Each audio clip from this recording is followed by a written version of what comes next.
Emperor, from the snares of the heretic, the mutant, the xeno, and the warp spawn. In you we place all our faith. In you we find refuge. In you we find our avenger.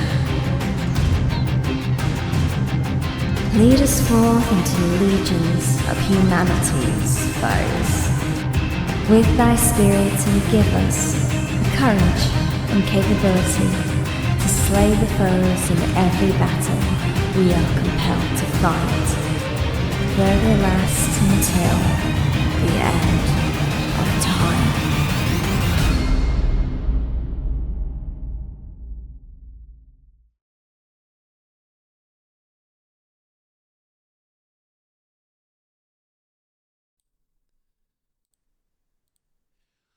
Hello, everybody, and welcome. Give me just 1 second, and I will read my intro. Okay. Hello, and welcome. My name is Peachy Pixel 8. I'm an Englishman living in Wales. Strangely, nobody seems to have noticed that one of my best mates is called Sheepy. Thank God. I run a channel called A Stationary Out, and the goal of my channel is to promote awareness of my need to make girls cry on stream and emotionally devastate my increasingly jaded audience. I am desperately looking for more men. I have a Patreon with outdated tiers that I will never change, and a Discord where I never get a word in my own voice chat. I sometimes do game nights where I confusingly try to explain and describe what passes for the logic in my brain as we play codenames, and everybody on my team slowly loses the will to live. When I'm not doing any of those things, I drink several gallons of warm milk in the desperate and ultimately vain hope that my brain will finally let me sleep. P.S. Like and subscribe. It would have been even better if they ended it with XOXO. XOXO. Peachy. Yeah. If you like what you read, please swipe right. I am desperately looking for more men. Yeah. Love that. Sheeby's just too good of a woman's man. Apparent. I don't want to make that claim. It's probably not true. I made the claim. Thank you. That's it. That's you in my headcanon. So that was from Doozapin Dan. Thank you very much, Dooza, for that intro read for me to do. I just want to make a note. I was working on revamping the patron tiers and changing things up and updating them for, what things are like now. Once I got that intro, I was like, I'll leave it until after Monday, otherwise it's a bit harsh to his intro to be like, by the way. So, yeah. Having said that, that's kind of all of those, that's the intro read out of the way. If you are a higher tier patron, or if you've been a patron for quite a while and you feel like you deserve an intro read, feel free to get in contact with me over the Discord and we can figure something out. I will read your intros because I need to encourage people to support the channel so I can pay the cost. Past that, yes. Check out the Patreon. You can pledge for pretty low down. I think the lowest tier is like $3-ish a month, and that's less than a Twitch subscription. And yet, I receive more than what people do for their Twitch subscriptions. So I can say that now because I'm not on Twitch even slightly. So I can throw some shade and be comfortable. What's that?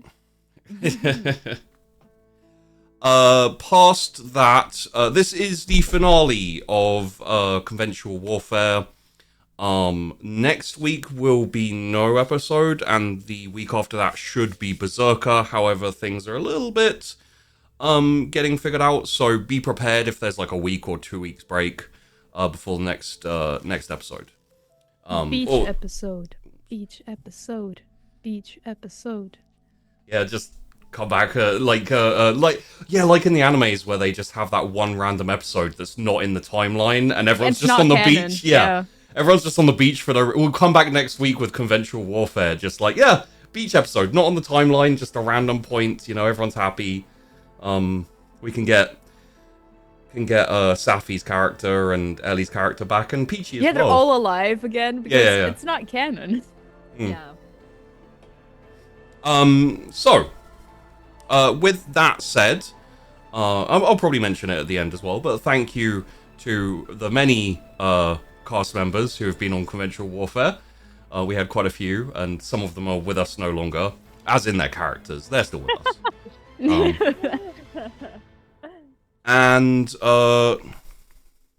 Yes, past that, there is the Discord and Twitter. I keep trying to call it X to stay up to date with the kids. I'm not doing that anymore. I'm just gonna... You're not wrong to call it Twitter, because I noticed that when I link a Twitter profile, it still says Twitter in the link. It doesn't say X. Yeah. So you're still correct. Yeah. When I go to the embed post, it's got the whole Twitter layout. It's got the symbol of Twitter and so whatever. But ultimately, it's just too much for me to keep up with all the trends and everything. I'm too old for that. So yeah, there's Twitter. There's Discord. Feel free to check those out if you want to stay up to date with the shows going on and past shows and everything like that. And the other thing is, if you have a question for any of the cast, if you have just want something read out at the end, within reason, drop down a super chat. All of that also goes to the funding. If you don't want to pay a monthly bill, if you don't want if you don't want to pay a monthly pledge on Patreon, then a super chat now and then also super helps. So think up Please pledge the Patreon. That is the ideal.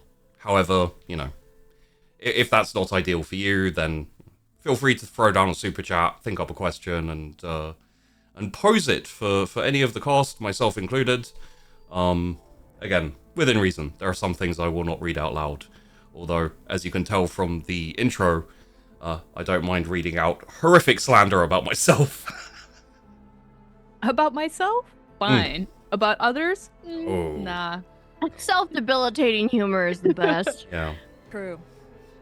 As a sidebar for anyone who doesn't know the reference, there's been a long-standing joke within the community about how anytime I mention I have horrific sleep problems and insomnia-like issues, the first thing people will ask is, have you tried warm milk? It's yeah. Man, if only warm milk could solve my insomnia. Right? Yeah. I drink it even if I was lactose intolerant, which, For real, I watched a series about the 1920s yesterday, and a woman was dying because of childbirth, and someone was like, "Oh, I wonder if she would like some warm milk. Maybe that'll help." I just think that solves every problem. Warm milk solves every problem, apparently. I'm going to make a sheepy cinematic universe where the equivalent of a heal spell is just warm milk. That reminds me of you have a sprain or a cut, spray some Windex on it. Oh yeah, Windex is also Windex is also a thing. Really? A solution for everything. No. Yeah, or a Band-Aid, put duct tape on it. Yeah. Life hacks from our No. from our... Funny enough though, duct tape actually does work. Duct tape. But it's not advised. Oh no, now you got that song stuck in my head. Everywhere you go is just the duct tape. Woo! So, with that said, we are going to have a quick recap of what has happened, and then go and see what will happen with everyone. Starting off, to remind everyone of what happened last episode, although, there's a couple of instances probably people don't need reminding of. We had the siege continuing. Sister Superior Rose led a little foray out to destroy what was assumed to be a tunnel that was being dug under the wall as a way to breach the walls. Stabbed a couple of dudes, blew up some tunnels, and headed back in. The Dialogus. Oh god, what did the Dialogus do? Was that was when she blew up the? No, that was the episode before where she. It was with the traitor, right? Yes, That yes. She... Yeah.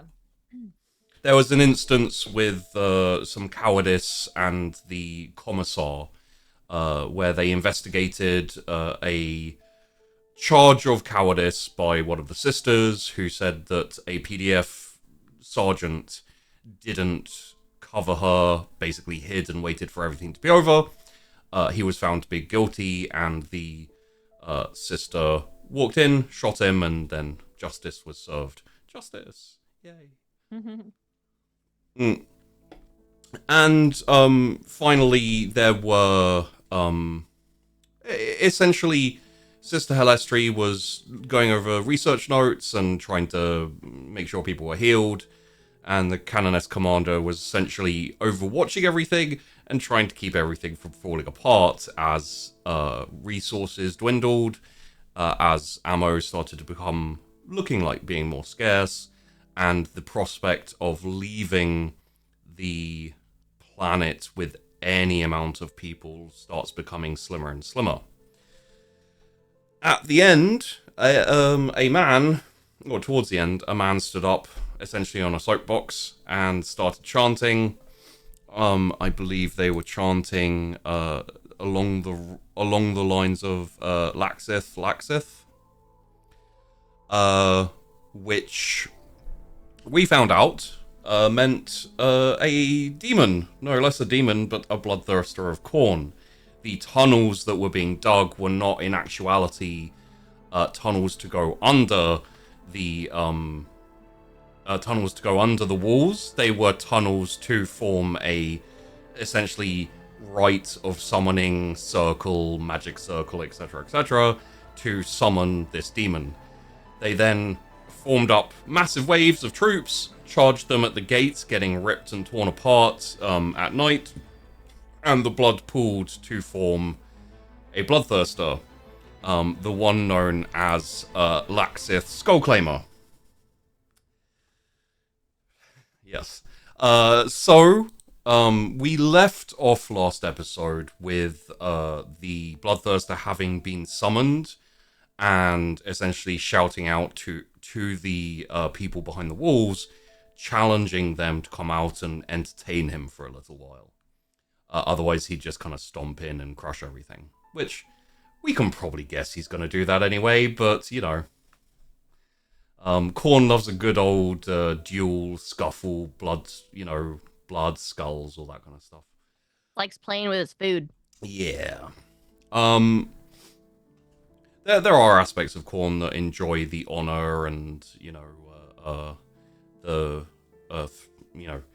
the honor of one-on-one combat and stuff like that as well. So, at the same time as that, because of the bloodthirster essentially posing the threat of essentially a full wipe of all of the sisters and everyone within the convent walls, the Dialogus, under orders from the Canoness Commander, ran down to the lab to destroy the research notes to make sure that they won't fall into the hands of basically anyone else. In the course of that, she interrupted Sister Helestri. Sister Helestri seemed a little bit concerned that the research notes that she'd been working on and reviewing and seemed to have some promise, and most especially promised the prospect of a mentally sound and strong warrior, a sister, as well as much more sound in body, much less prone to weakness of flesh. Which prompted Sister Helestri to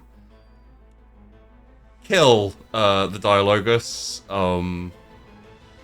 and Just put her down. Just gave her some warm milk and put her down for a yep, nap. just a little bit of warm milk.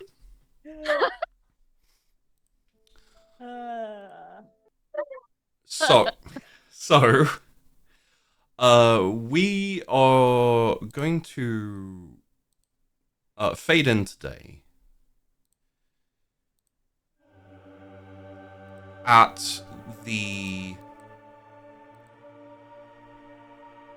silhouette of the last few ships of the Chaos Invasion fleet passing through the atmosphere, with a bit of the flames kind of coming up around it as they pass through into the atmosphere and set down on the planet to disgorge the last invaders.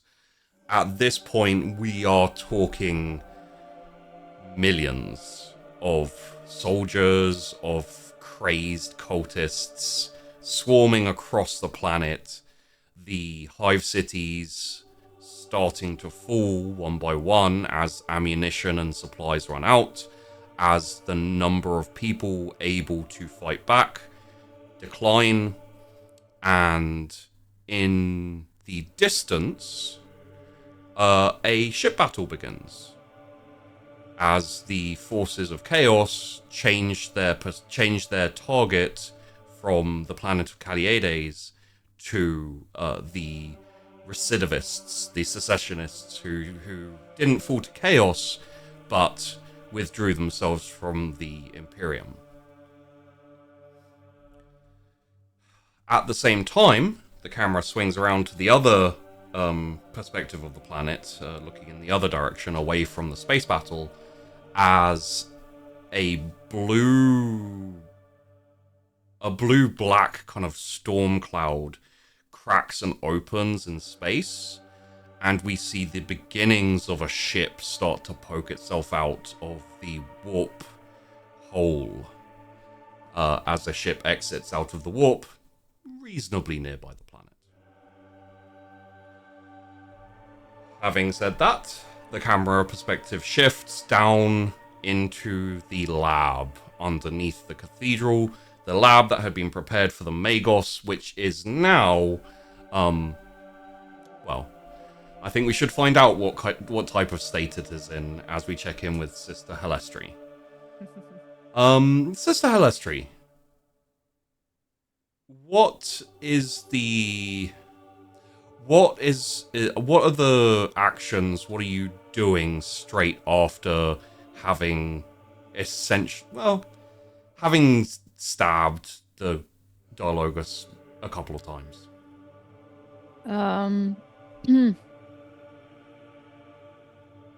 I don't think I would even wait until she's fully gone before acting. I would put the knife, take it back out of Lilith, and put it back where I got it. Luckily, being a hospitaller, I already had blood on me because, well, hey, it's a battlefield out there. So I put the blade back, and I put the data slab on the table before picking up Sister Lilith's body. And I pick it up and I bring it to one of the nearby test tubes. Okay. And I'll find one that's been emptied. And I'll open it, and I'll put Sister Lilith's body in there, close it back up, making sure that she's now just one of the bodies in this lab. After that, I will calmly walk back to the table, and I will take up the data slab. Sister Lilith had said that her orders had been to clean the lab and make sure that no one could get anything from here. So Is there a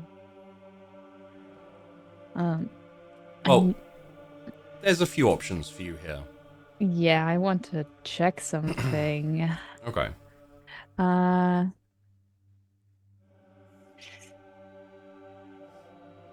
Please read Zoom. Oh, gotcha. Um, Oh, you almighty. sh- I take a moment. I pray to Yes. the Emperor for my answers.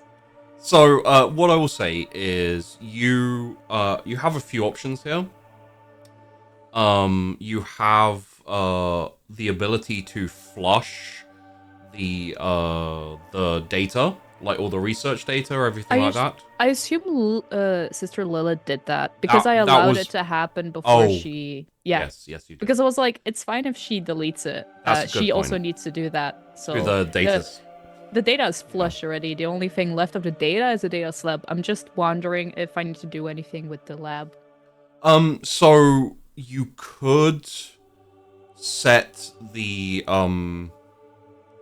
you could set the servitors to start dismantling it. Or if you wanted, you could set it on fire or something like that.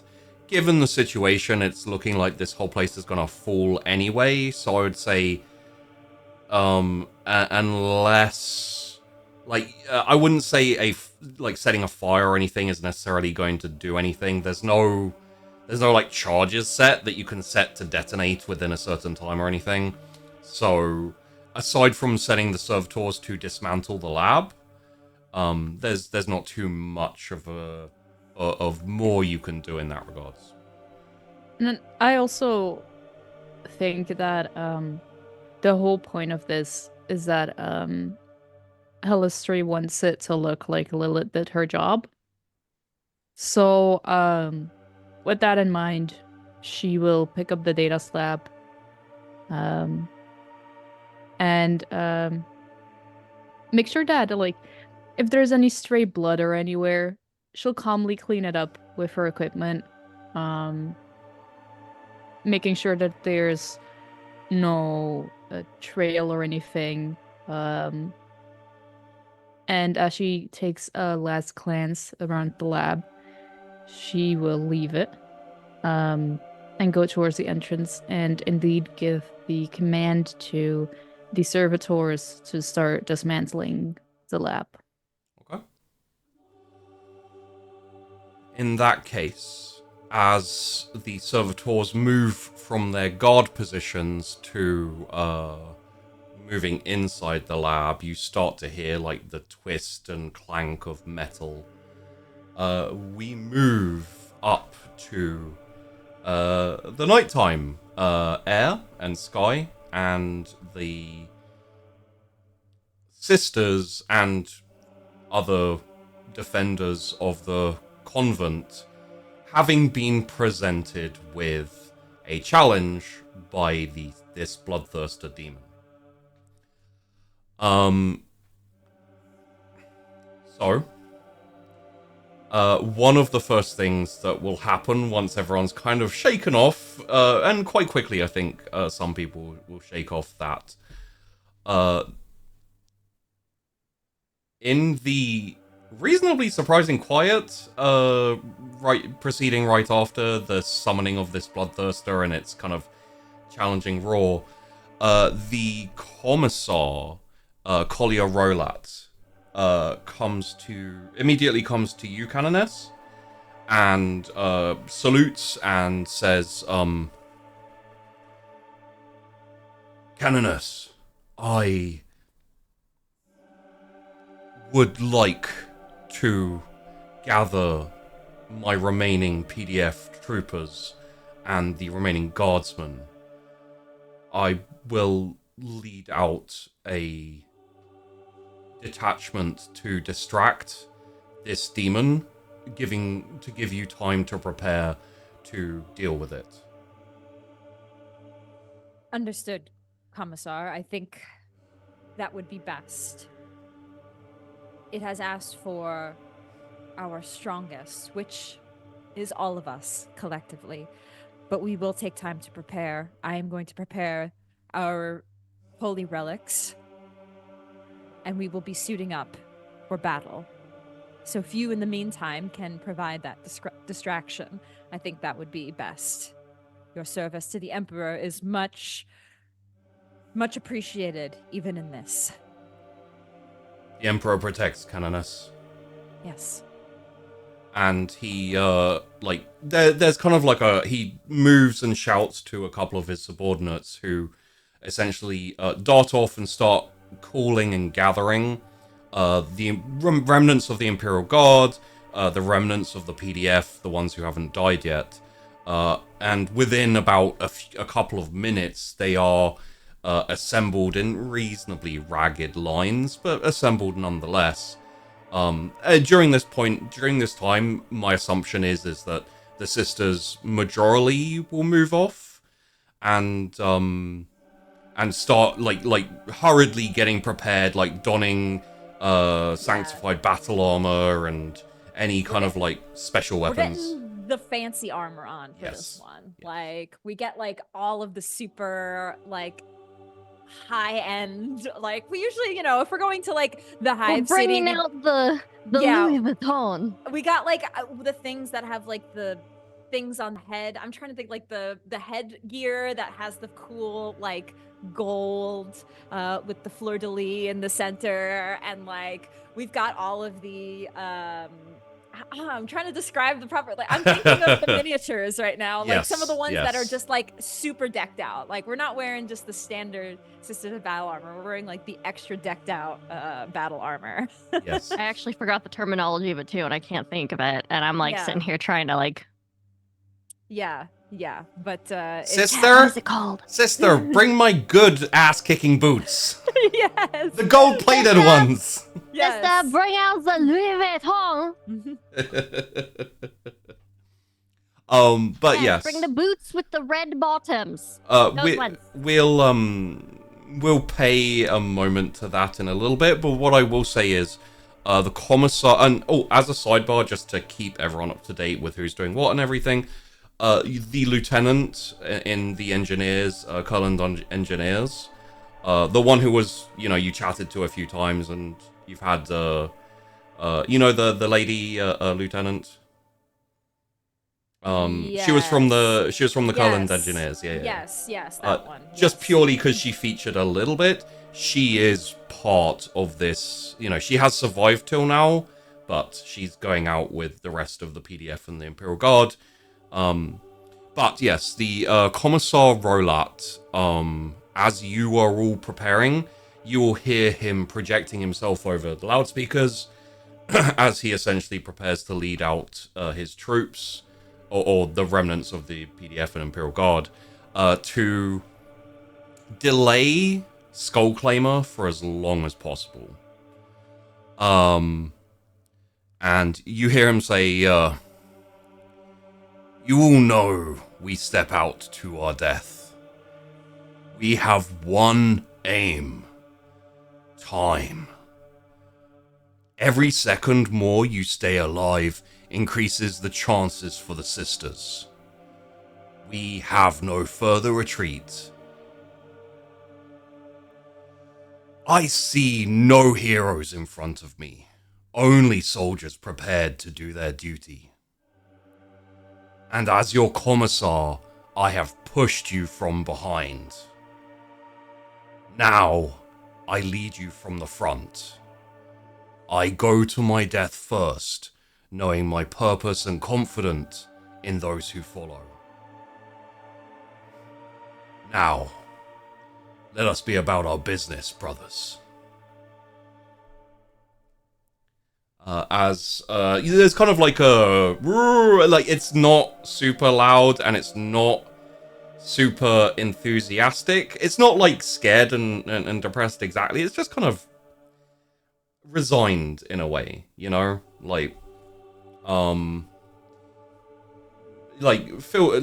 the soldiers have intent, but they're also essentially stepping out to die, so and the gates are opened, and I would say there's a few hundred total around about the same number of sisters that are left. I'd say a bit more than sisters even.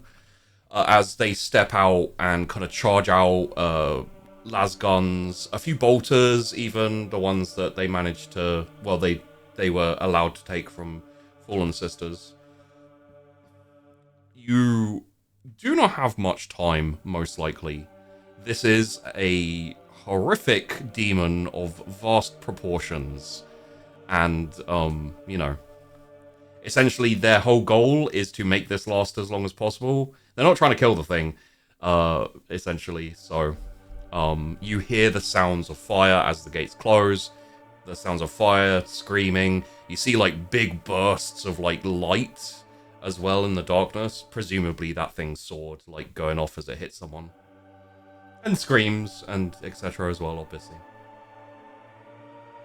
So, I would say we are essentially seeing the sisters rush backward and forward, donning their armor, preparing for battle. Most likely, a chant and a hymn starts up as they are kind of like in that headspace of going out to face this horrific demon.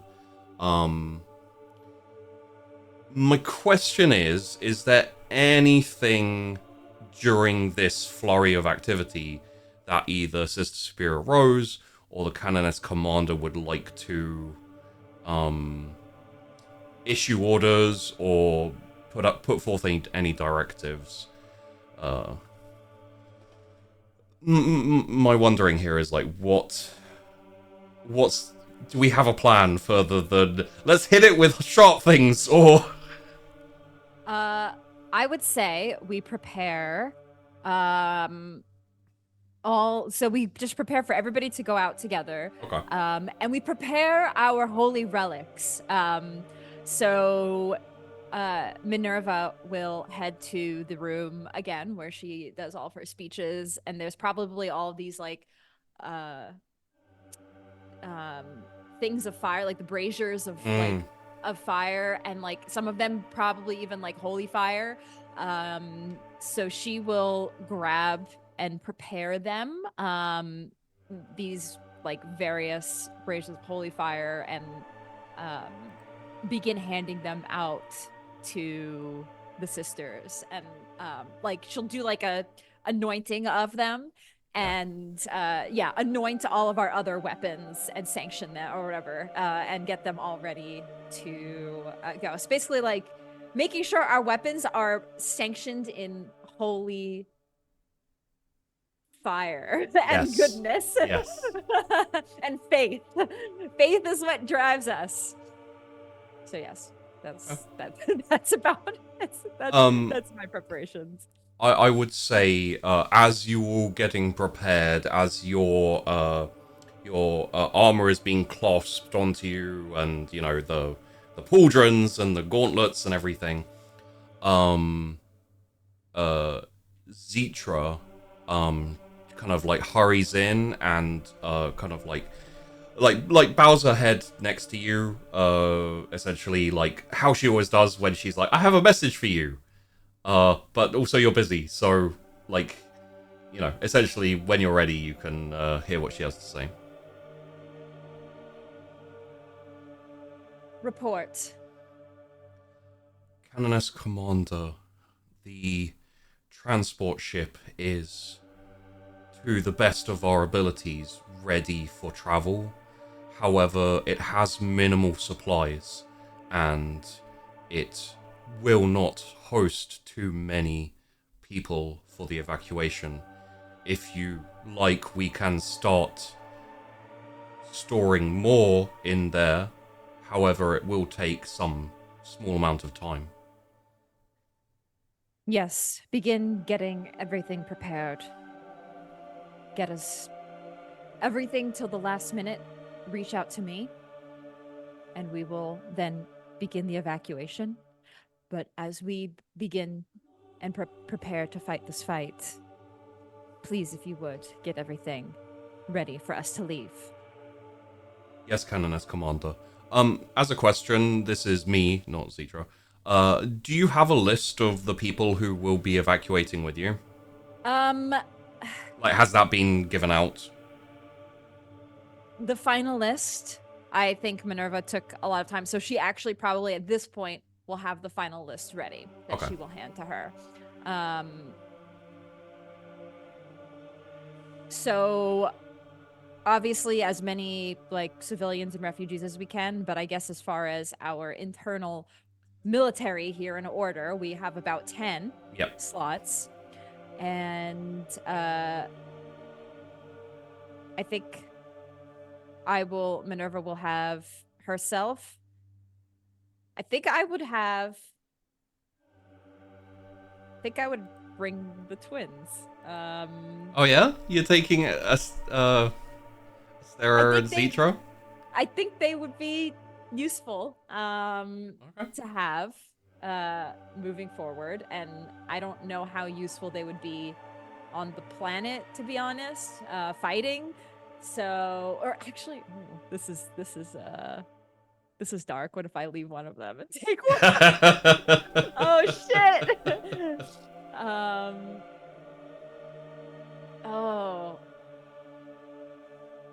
Oh man, how dark do I want this to be? Do I want to leave one and take one with me? I might do that. Leave the one who had the punishment. I take was it Zitra? The quieter one. She has been more useful to me. Mhm. I take Zitra with me and I leave. Okay. Oh my god, this is so dark. But you know what? It's 40K. I gotta remind myself of that, Tracy. Yeah. Okay. So, and then I have a list of other individuals. I assume I'd probably take a few more of like the lead sisters with me. Okay. My guess would be Standard Bearer, your Medicae Hospitaller, which is Halestria, obviously. Halestria I'd probably take with me. The Dialogus, Lilith. Yes, Lilith would come with. I mean, she'd be super useful in the. Yes. I would say also possibly. I don't know about in her current condition, but you know. Hey, we don't know about that. She'll be super useful, Yes, alright? Dialogus Lilith. We do not know about that yet, so. I would say also possibly just for a little bit of muscle and backup, maybe one of the combat sisters along with your stalker. Let's say like essentially mixture of scout and sniper, of Viscera. I thought you were gonna say, let's bring Sister Gorob with us.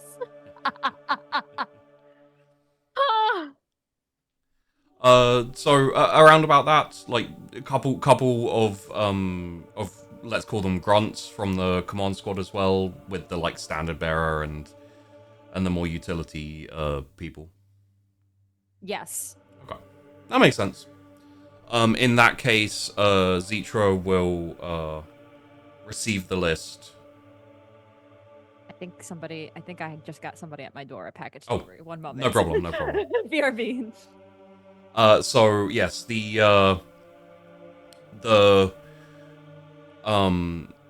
Zitra like takes the list and heads off. I think as you're preparing, Sister Superior Rose, do you have anything special like for special occasions, or are you just kind of like going in with the standard bolter and or flamer, etc.? I am bringing my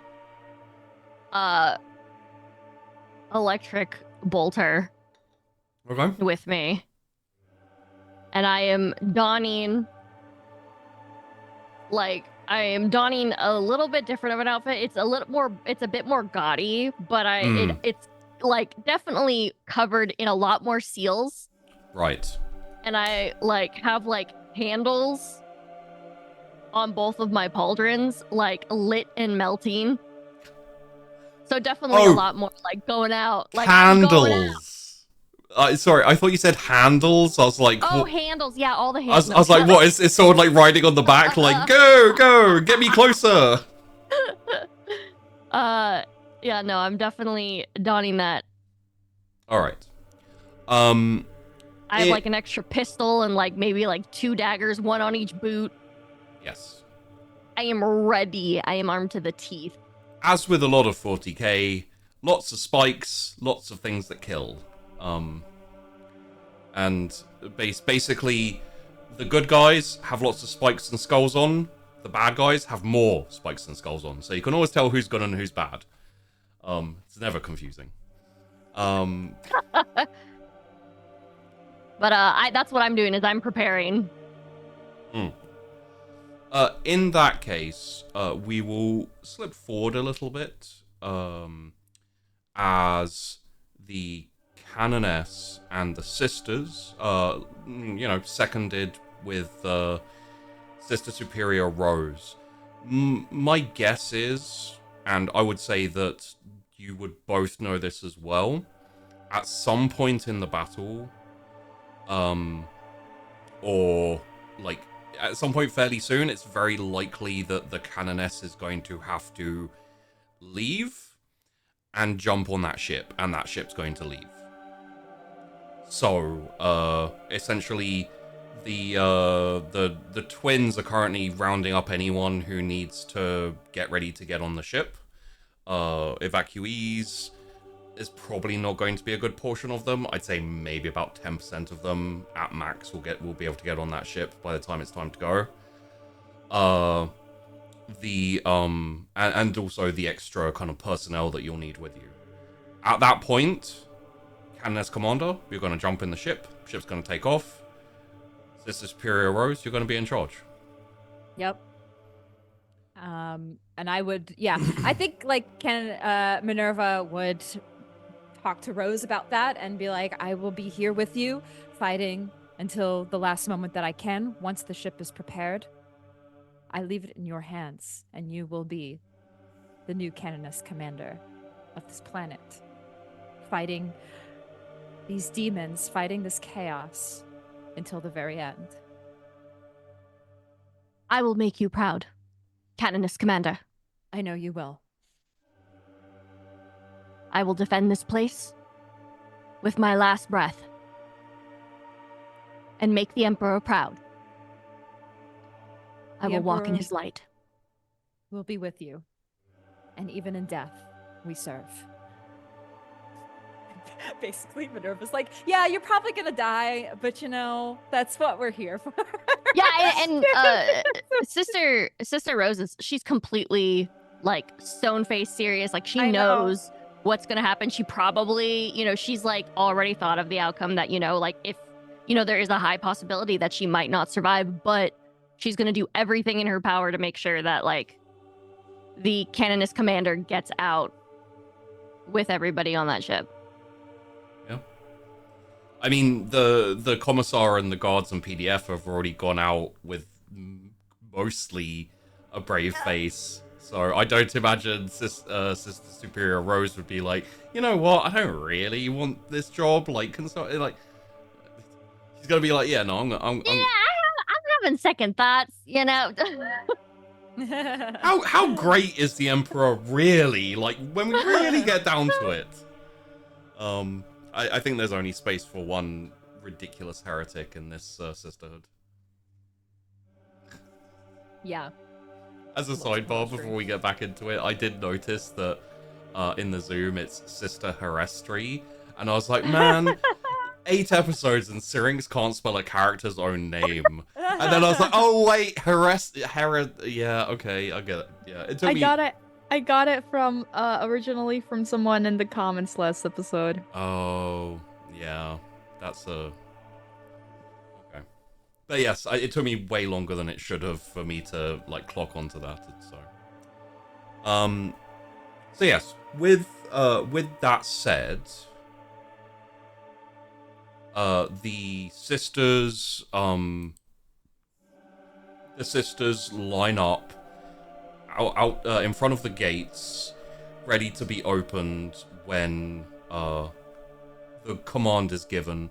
The twins and a couple of other of less combat designated people are running around gathering everyone up, preparing for the evacuation. So once you're ready, you can hightail it. Having said that, there is still the blockade, which you're going to have to essentially go around, which is going to take ages. And there's no guarantee that you're going to make it anyway, so it could just be a death sentence for all of you, honestly. So, stood in front of the gate, still with, I would say, minimal amount of noise at this point. There's an occasional clash of like metal. There's an occasional gunshot. It's starting to quiet down. It sounds like the soldiers outside have pretty much been annihilated. Everyone waits on the command from the commander. How do we see the demon in sight from where we are now? You can maybe see an occasional like flash of red, but it is behind very tall walls, and you are at the base of those walls waiting for the gates to open. Okay. So currently you can't see it. Okay. All right. Well, it's time to inspire my sisters and get ourselves ready for battle. So, Canoness Commander Minerva stands in front of her sisters of battle, her crimson robes and her headpiece with the holy symbol of the Aquila. She stands in front of everybody and sisters, we stand on the precipice of this war, of this battle we have been fighting. A demon festering, destroying everything that is good in this world, spewing its filth and madness, stands before us. And then she asks everybody, do you feel a tremor of doubt in your hearts for what we are about to do? No! And as everybody stands, we are daughters of the Emperor, and we wield a weapon of faith. And this faith burns hotter than any demon's flames. Faith is what drives the Emperor's will itself. This festering demon, the embodiment of chaos, may be immense, but it is only a flicker in the face of the Emperor's light. It is a fleeting nightmare, and we will destroy it. So let us go, sisters, into battle in the Emperor's name for glory. And she raises her weapon in the air. She has a bolter on one hand, and in the other hand, a probably a relic, a blade of sorts. Okay. And like a sword of a martyr, and raises both of them. And let us open the gates. And the gates crack and open as the sisters start to chant and sing, and prayers to the Emperor go up, and they march out of the gates, prepared essentially for anything. What they see is the last vestiges of the soldiers. Like, I won't mince words. The battlefield is a bloody mess. There are a lot of PDF and Imperial Guardsmen kind of scattered all over the place. And there is a couple remnants of the soldiers left. You see the commissar with this chainsword like revved and rolling round as he jumps to the side and rolls as this massive magma sword just comes crashing into the ground where he was standing, and sparks fly everywhere. This This chaos demon, this bloodthirster, is like, it's like 15 plus foot tall. You know, it's a beast. As he finishes his roll, he looks back and like sees you marching out, and just like his head goes down, his chainsword like plants in the dust, and the sword comes down and just like dust flies everywhere, blood flies everywhere. And the bloodthirster like turns and roars in your direction, like this kind of like almost psychic bloodthirster, so it's not actually psychic, but almost like psychic shockwave just like rolls over you and past you. The intent of this type of thing is obviously fear. However, the sisters, their training and their general mental fortitude anyway, there's not much of even a murmur as you keep marching forward.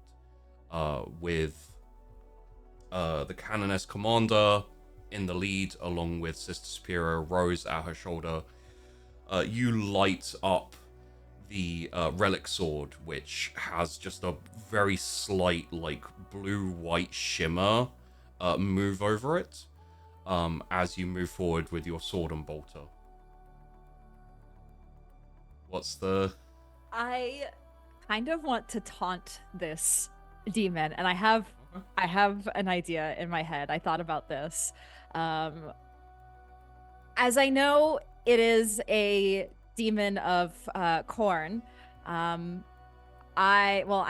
don't know if Sister Canoness Minerva knows the difference, but I do know that they're blood for the blood god. So Minerva will actually take that and twist it back at them. Okay. And she will say, "Blood for the emperor, skulls for the golden throne." and taunt this. Thanks, Darktide, for that that inspo. And I'm going to just like throw it back at them. And we're doing this for the golden throne, and just go right at this demon with my holy relic, because we're gonna win. We're not letting an agent of chaos destroy any longer. We are the Sisters of Battle. Just as a sidebar, I did say we had enough heretics for the sisterhood already, and then the Canoness Commander's like, skulls for the golden throne, blood for the it's like, just turn him into a chaos god. Why not? It's more of a taunt than it is, actually. She's not actually thinking anything heretical. Flash forward like a year or two when she's sacrificing the Inquisitor at like a blood shrine, and she's like, "Yes, you are powering my lords." No. And then a commissar comes in and is like, "Oh, not sure about this." As you do that, and I really hope this doesn't embarrass me because I did check it, but I'm not 100% sure. Is it this one? No, it's not that one. Is it this one? There we go. Okay, yeah, there we go. Okay. Sorry, I just need to make sure it's it's audible this time. Is this audible? Yes. Okay. Yeah, it's not cutting out. Because last time I was like talking and it was like It was cutting out. Yeah. It's like, wait, can you hear me? Check 1 2. Check. Mic check. Mm-hmm. The bloodthirster, as it finishes off the commissar, at your war cry, kind of swings round these like kind of slightly ember wings that trail smoke, and it fixes its eyes on you. If you want to see what those eyes look like, you can see in the overlay there is actually Pretty scary. a little bit. I wanted to add something in, so I was like, yeah, just throw some bloodthirster eyes in there. And he spins round and fixes his eyes on you and says,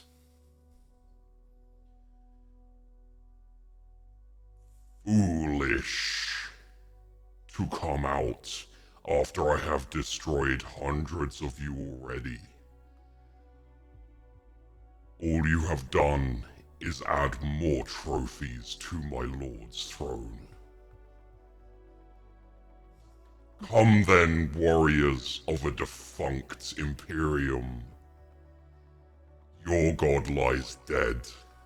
I am the avatar of mine.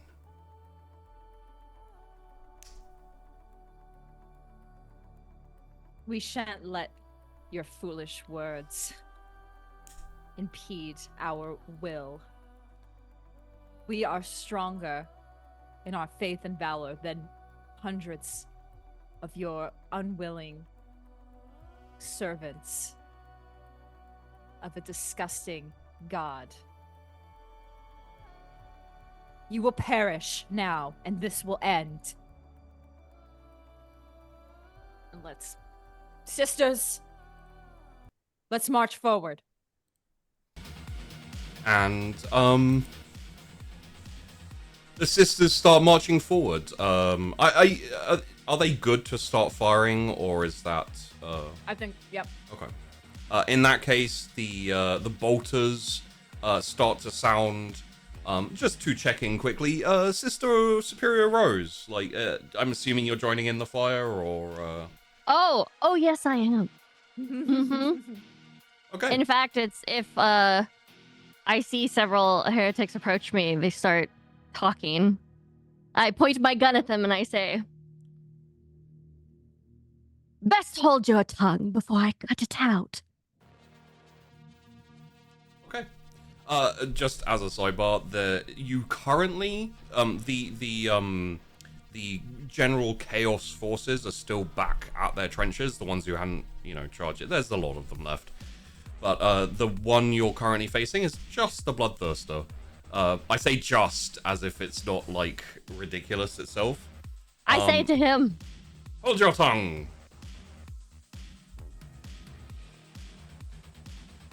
Okay. So I think as we proceed in this,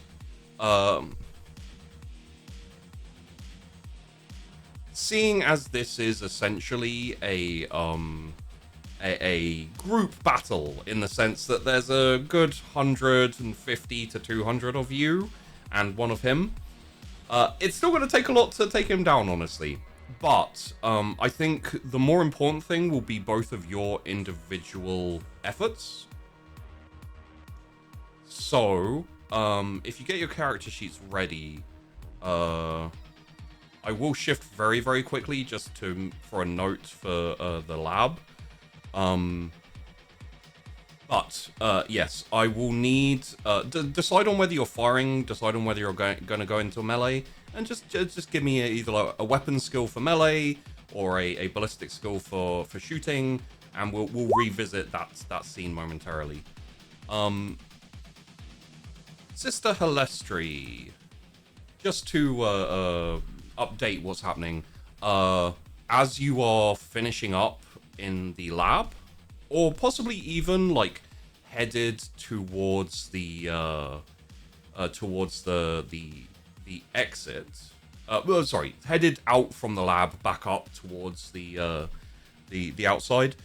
You run into Astera, the one of the handmaids of the Canoness Commander, and she says, "Hospitaller, I have been searching for you. The Canoness Commander is preparing the evacuation team. You're on it. She needs you up by the last transport ship." Yes, sister. I'm going up right now, but rest assured, I will be leaving when the Canoness leaves. Up until then, I will make myself useful to the sisters. Of course. Have you seen the Dialogus advance? Have you lost her? She was tasked with destroying the research in the lab. I'm just going down there now to retrieve her. I have not seen her walking around the lab, so I assume you keep searching, sister. Of course. Thank you, Hospitaller. I will not be coming with you, so go with the Emperor. As you wish, although I think your research will be better upstairs.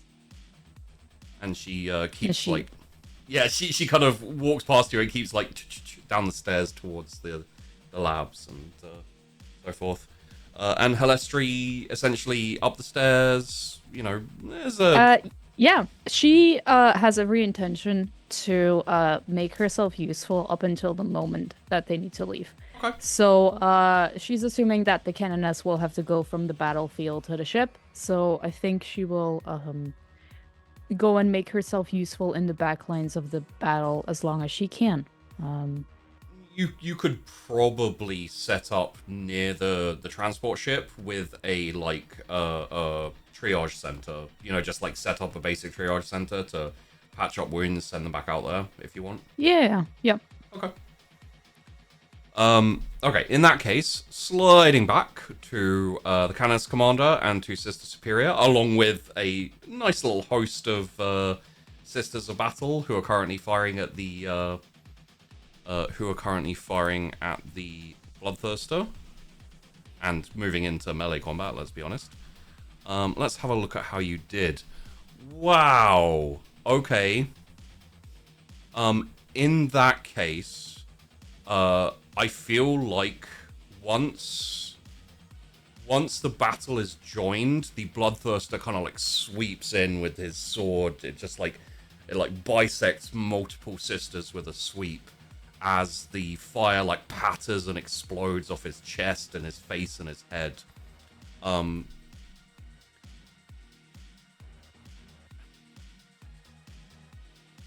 I feel like to give you an idea of what the rolls were, Sister Rose rolled 5 successes with 1-6, which is quite nice, and the Canoness Commander rolled 2 successes.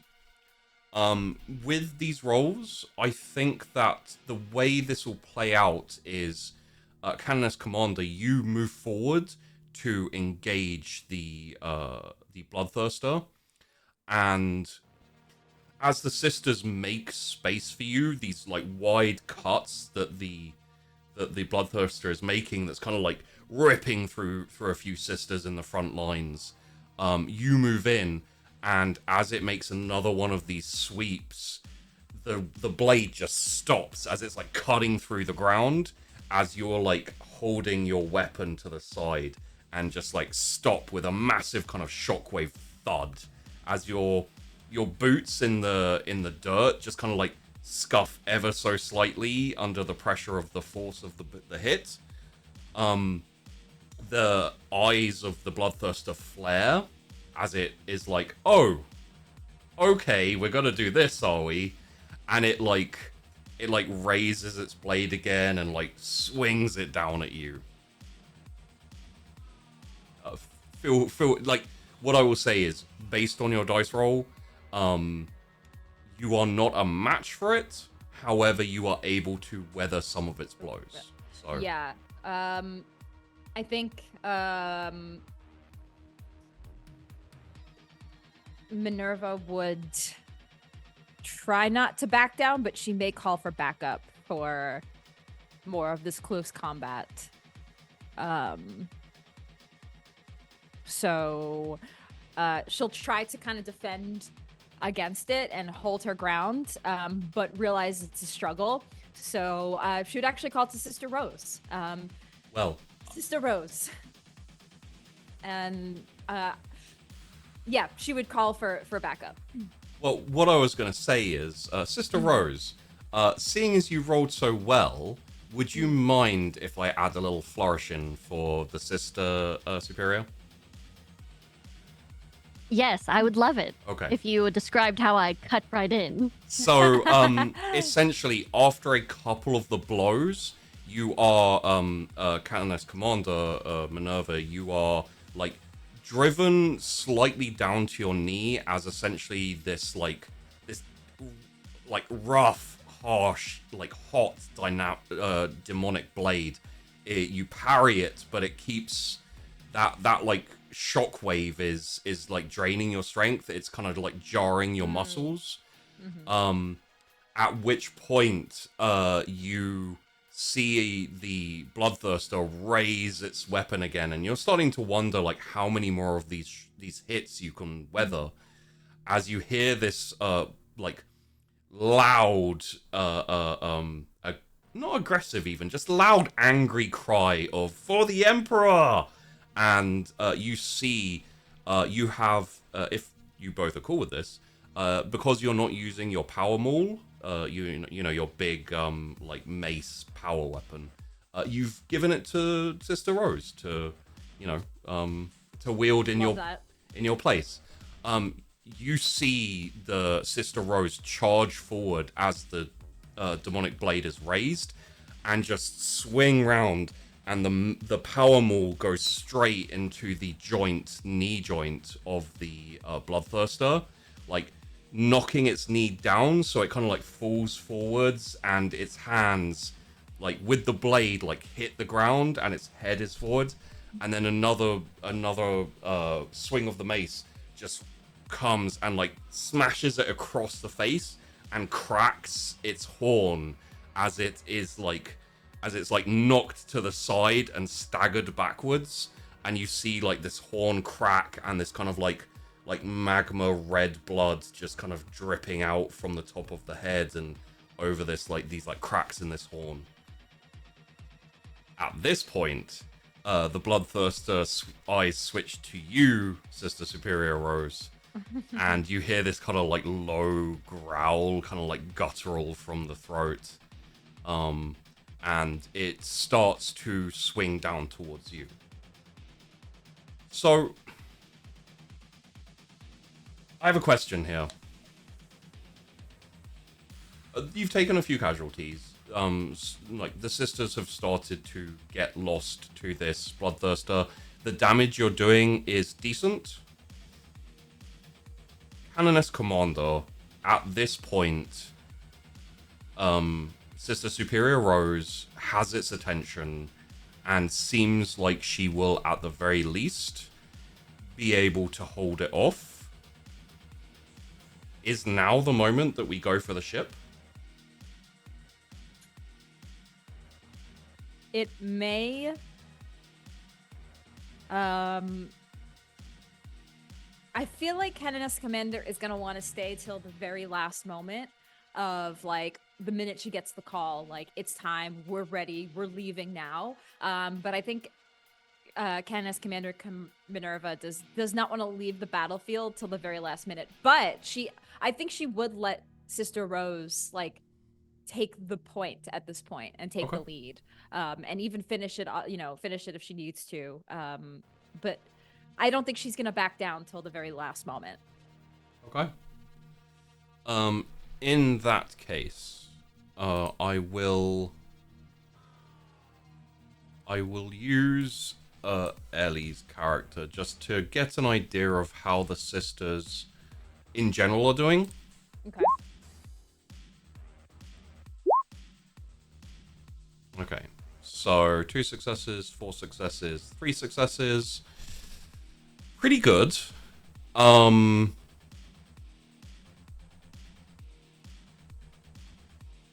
In that case, yes. I would say essentially the way things are playing out right now, the longer you can hold before it looks like the convent is going to completely fall, the more supplies and the more evacuees, the more people you can get on the ship and still be able to survive. The only issues will be is you don't want to leave it too late, because if you try and take off, for example, after the bloodthirster has broken into the convent, it may go after the ship, and it would make evacuation more hard if the convent has fallen. And the other question I have is the aim here to delay as long as possible for the evacuation, or are you trying to take out this demon?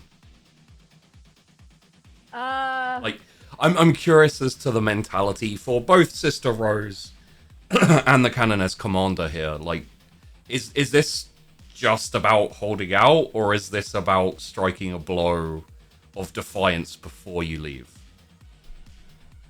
Honestly, I kind of just want to like kill like the ladder of like killing it and just taking it down All right. before we leave, because it's like so much built up like Yep. battle and rage that we've had from these past weeks, and just letting it all out before we leave. In that case, if you would both be interested, I have a little scene I think could be interesting. So, I'm happy to go off your previous weapon skill, which is pretty good, Sister Rose. I'm looking here for what would be the most appropriate. I think leadership would make the most sense here. Either that or just straight up willpower. Let me have a look here.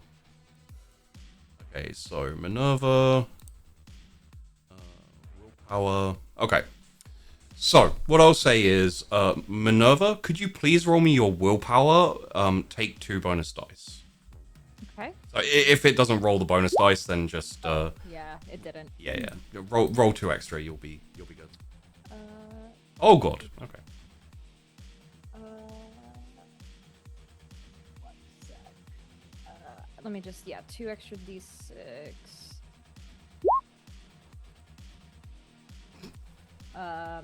So that's an additional success to that. Yes. Not only is that an additional success, that is 3 sixes. Oh god. Yeah. 666. Sweats.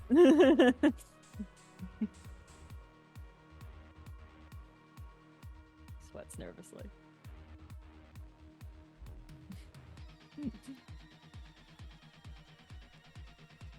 Oh. Would you be happy with a little bit of shenanigans occurring because of those 3 crits, basically? Yeah, it was clearly meant to be. The dice have deemed it that way. Okay. I rolled 3 6s on my d6s. In that case, Sister Rose, you catch the attention of the bloodthirster, and it swings its sword towards you. You not only block it with your melee weapon, the force maul that Canoness gave to you, but you actually, once you block it and stop it, you push it away, and the sword like swings back from the force of your push. You then charge in and start to engage the bloodthirster in a very, very brutal melee. I will say more than once you are thrown aside or you are knocked onto your knees. Your skin starts to split just from the impact of the blows, as small trickles of blood come from your forehead, your neck, your arms. You are slowly being ripped apart by this back and forth combat. At the same time... Oh, sorry. Okay.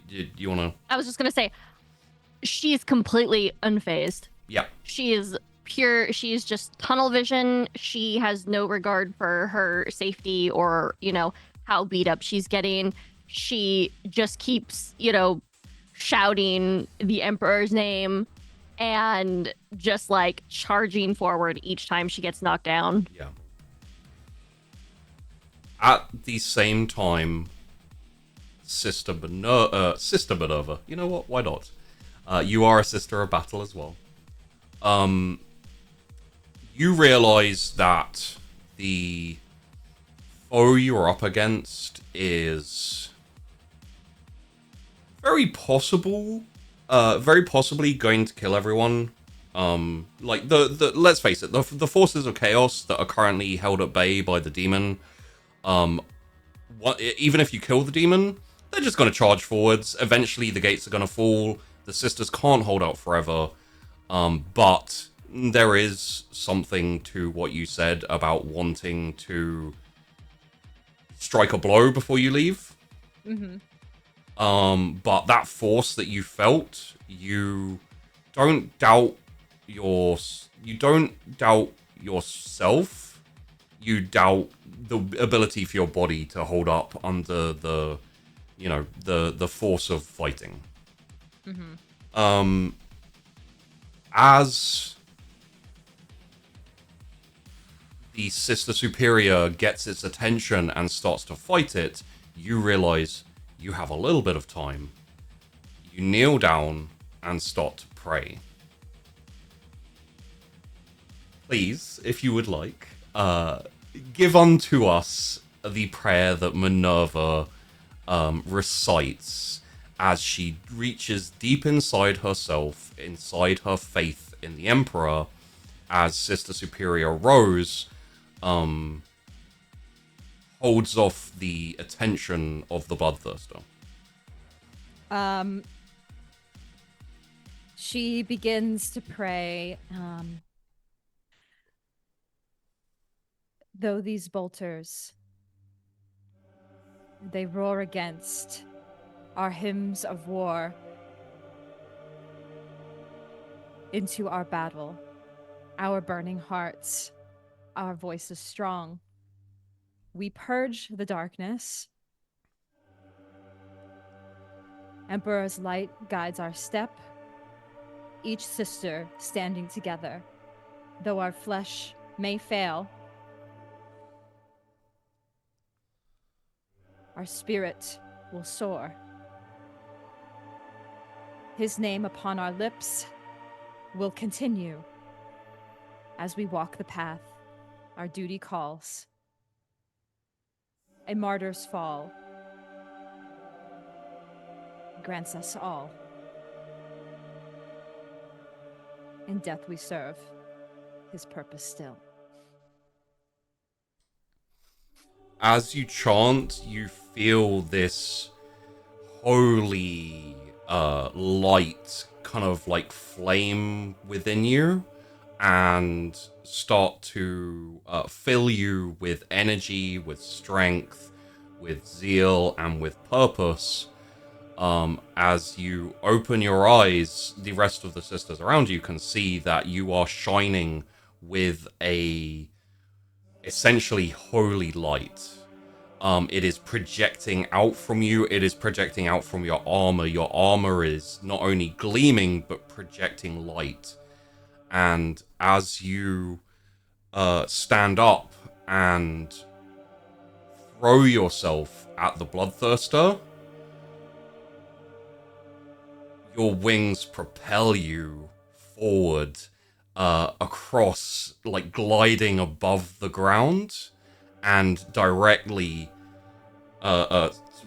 relic sword directly like pressed goes deep into the chest of the bloodthirster as it kind of like keens its head back and roars like this kind of magma blood throwing out of its mouth, and a few spots dripping on you, kind of like sizzling away into nothingness. You propel with one like flap forward and drive the bloodthirster onto the ground, onto its back, and like drive the sword even deeper as the bloodthirster starts to slowly disintegrate.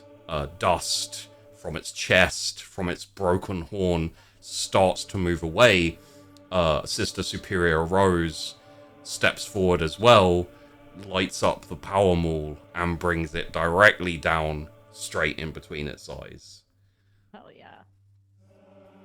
666. Like, what are you doing to me? Crits? Let's go. Crit sixes? I was like, what the hell do I do with three crit yeah. sixes?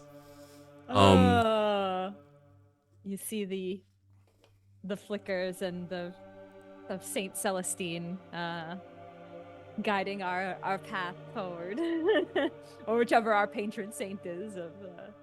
I think your patron saint is you now, to be honest. However, the victory cannot be savored as long as maybe you would like, as the forces of chaos in the trenches around, who have been observing, who have been cheering and chanting, break into a roar, into a cry, and a few whizzing bullets start to fly over your heads. As a sidebar, Canoness Commander, essentially, I leave it down to you as to whether these wings recede or whether you want to keep them around for a while. I don't want to lock you into permanent wings, but if you want them, I'm perfectly happy to go along with it. Cool. You're the one who rolled the three freaking sixes in a row. She may keep them out for the time being on the battlefield and on her way out. Okay. You call a general retreat as the remaining sisters, I'd say probably around about 60 or so sisters, so you lost over half of your troop, start to move back, covering you and Sister Superior Rose back towards the gate. The gates open as the forces of chaos flood forward. A couple of sisters get engaged in melee as the front runners reach you. You know what? Fuck it, that's fun. You like sweep a couple away with your wing, just like poof, and just like they go fly. You know, proper like proper Sauron move where they just hit it and they go flying. And you fight your way back to the gate. You slip back inside the walls, and the battle begins anew as the sisters charge and run up to the walls. The only problem now is that you do not have enough sisters to properly cover all of the walls. Essentially, you're looking at maybe an hour max until the convent falls. And I will say there is a moment after the gates close where both you and Sister Superior Rose have a brief respite as the defenders are moving back to the walls as the battle starts up again. Sister Rose, it is nearly time. Canoness. Your work on the battlefield is commendable. You have done great work thus far. And now we must finish the job. I must continue on. And I must find the Inquisitor. And you must remain here. It is at this Understood. time I give my duties to you as Canoness Commander. And you will take on our remaining sisters. I will take a few with me, including Sister Dialogus and our Sister Hospitaller, Hilestri. And I will continue on with them.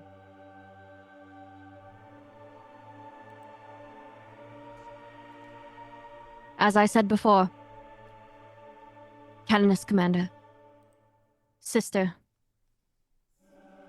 Supreme,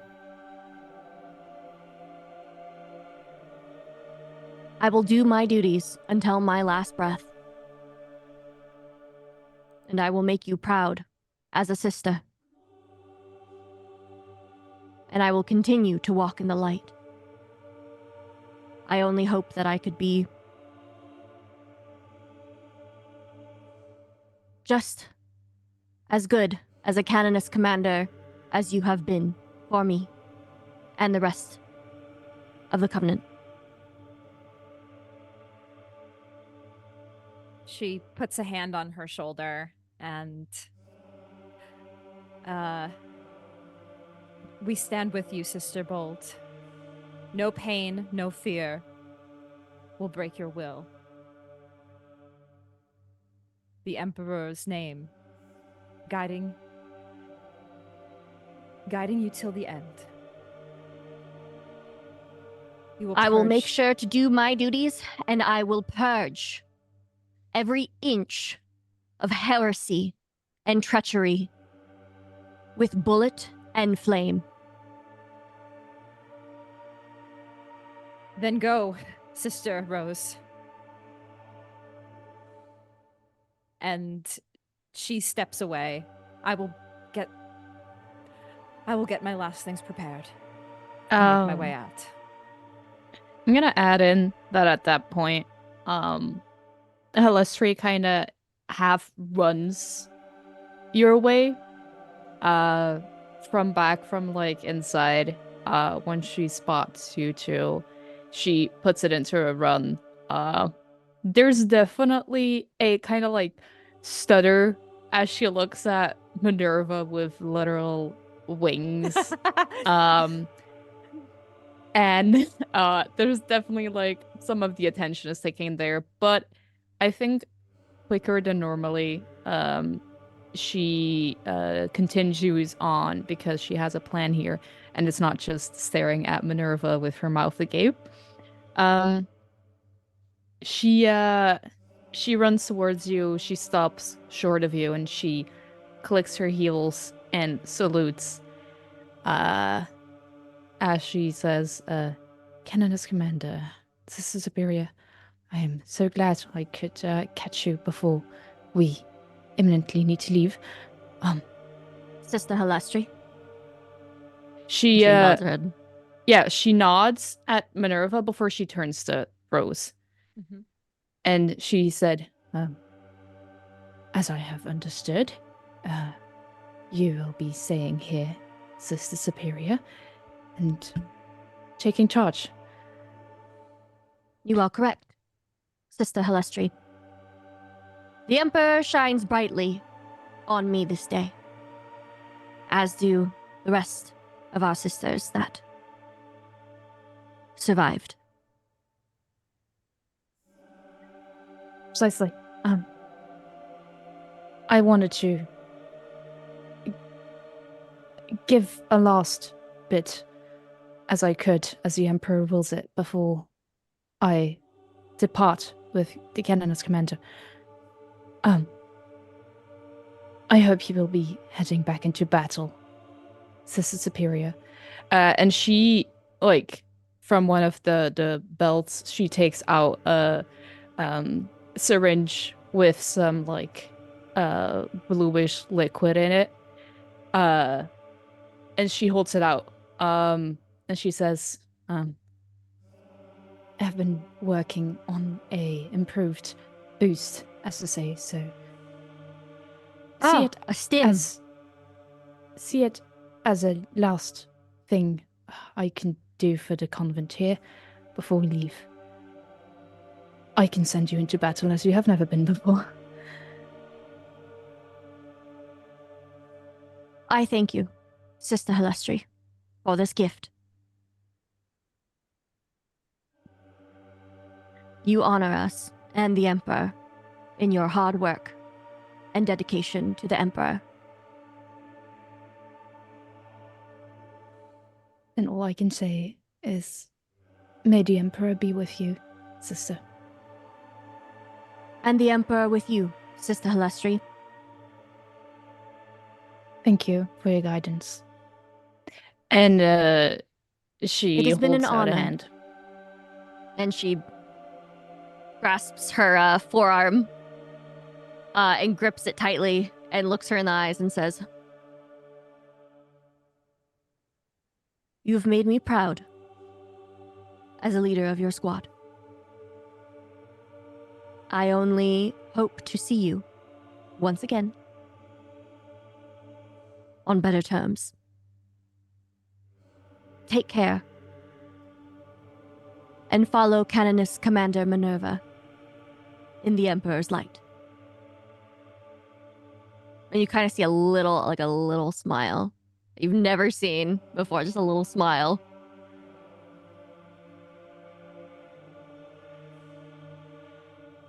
It was an honor to serve under you. And I only hope and pray that we shall meet again. And she delivers Dido's to the forearm of the Sister Superior so that she can go swinging.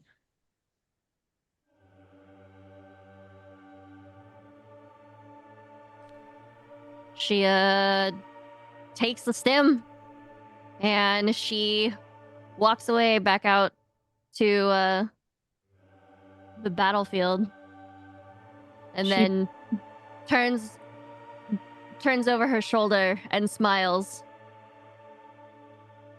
and then proceeds to walk back out of view. I will add, unless Sheepy stops me, that it definitely feels better than the previous times, since Celestri has been studying the biology of the sisters more. I imagine that she has been able to understand it better and make more improvements. So that this does feel like you get more of a boost in like your dexterity and stuff. Yeah. Yeah, it's like a combat stim. Yeah. Mhm. Yeah. It'll see you through a fair while. Kat, I've left you a message in the thing. If you just give me let me know what you think about that. And what I will say is Canoness Commander, Sister Helestri, and the civilians that are managing to be evacuated, the sisters who in the command squad and the important ones, without, of course, the Dialogus who cannot be found, are moved onto the ship, onto this transport.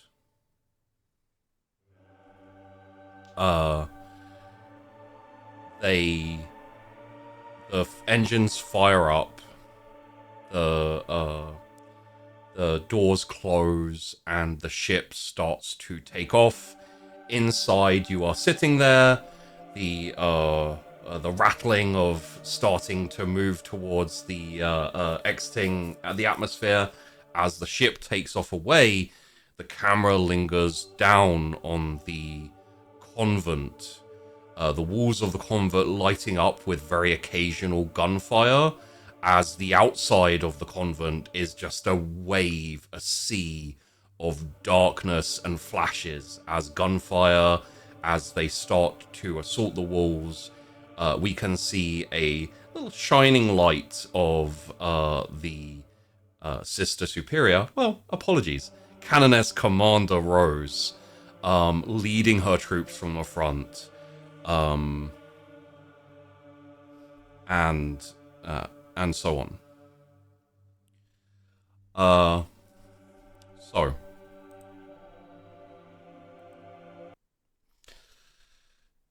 you managed to hold out for quite a while.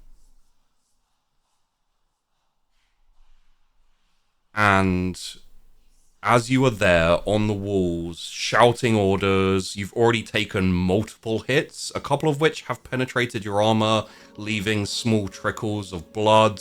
Just, I think, if you'll allow me, at this point, the camera, like, zooms in on your armor, and the Sisters of Battle Fleur-de-Lis, blood, like, trickles from your cracks from the fight with the bloodthirster, and finally reach onto your chest plate, and then just move over the fleur-de-lis, and the blood starts to, like, cover the fleur-de-lis. As, you know, another bullet flies out of nowhere and, like, hits you in your shoulder plate, kind of pierces and sends, like, a wave of pain going throughout you. You see to, like, your left and your right as sisters start to fall. The walls are getting pressed upon more. You hear, like, through this kind of, like, vague buzz of battle and firing, someone calling your name. And it is Astera, the handmaid for the Canoness Commander. She's saying, Canoness Commander Rose. Commander Rose.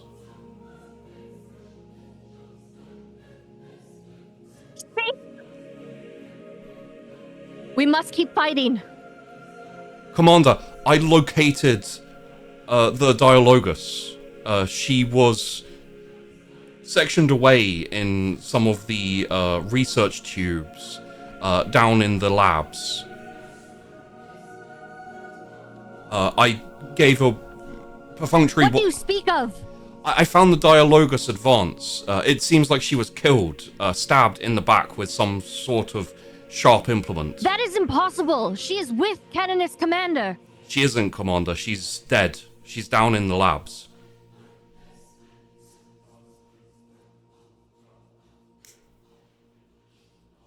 She, You feel... obviously is extremely confused. As you hear this, you also feel like a spasm and rack, like, all through your body. You probably also cough up a bit of blood, just like,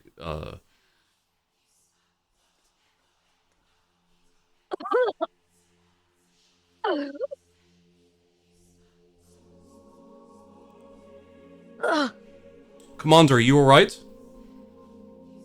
She like looks up and she's actually this is probably like the first time she's ever felt very confused and not put together, and she like looks at her hands and she starts kind of like trembling, and she looks on top of it.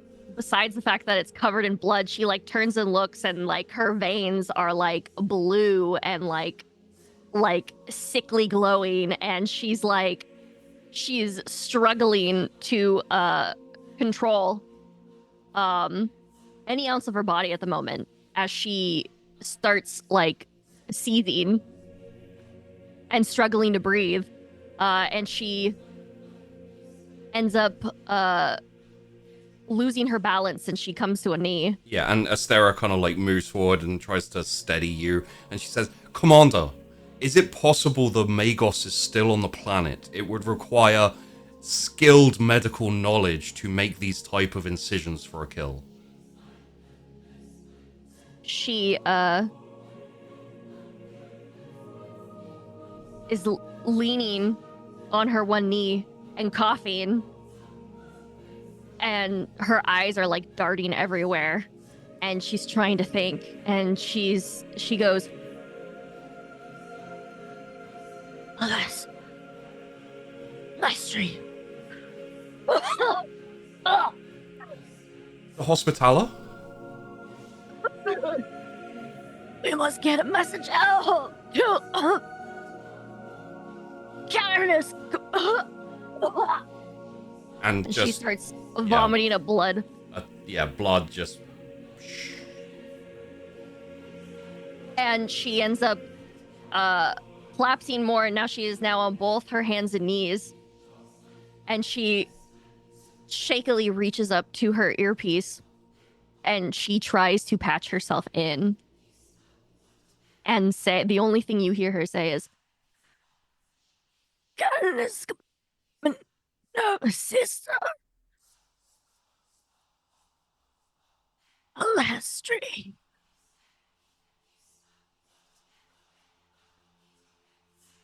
Heresy. And as you start to fade out, you hear Astera say, Don't worry, Commander, I can reach them on the long-range radio in Minerva's office.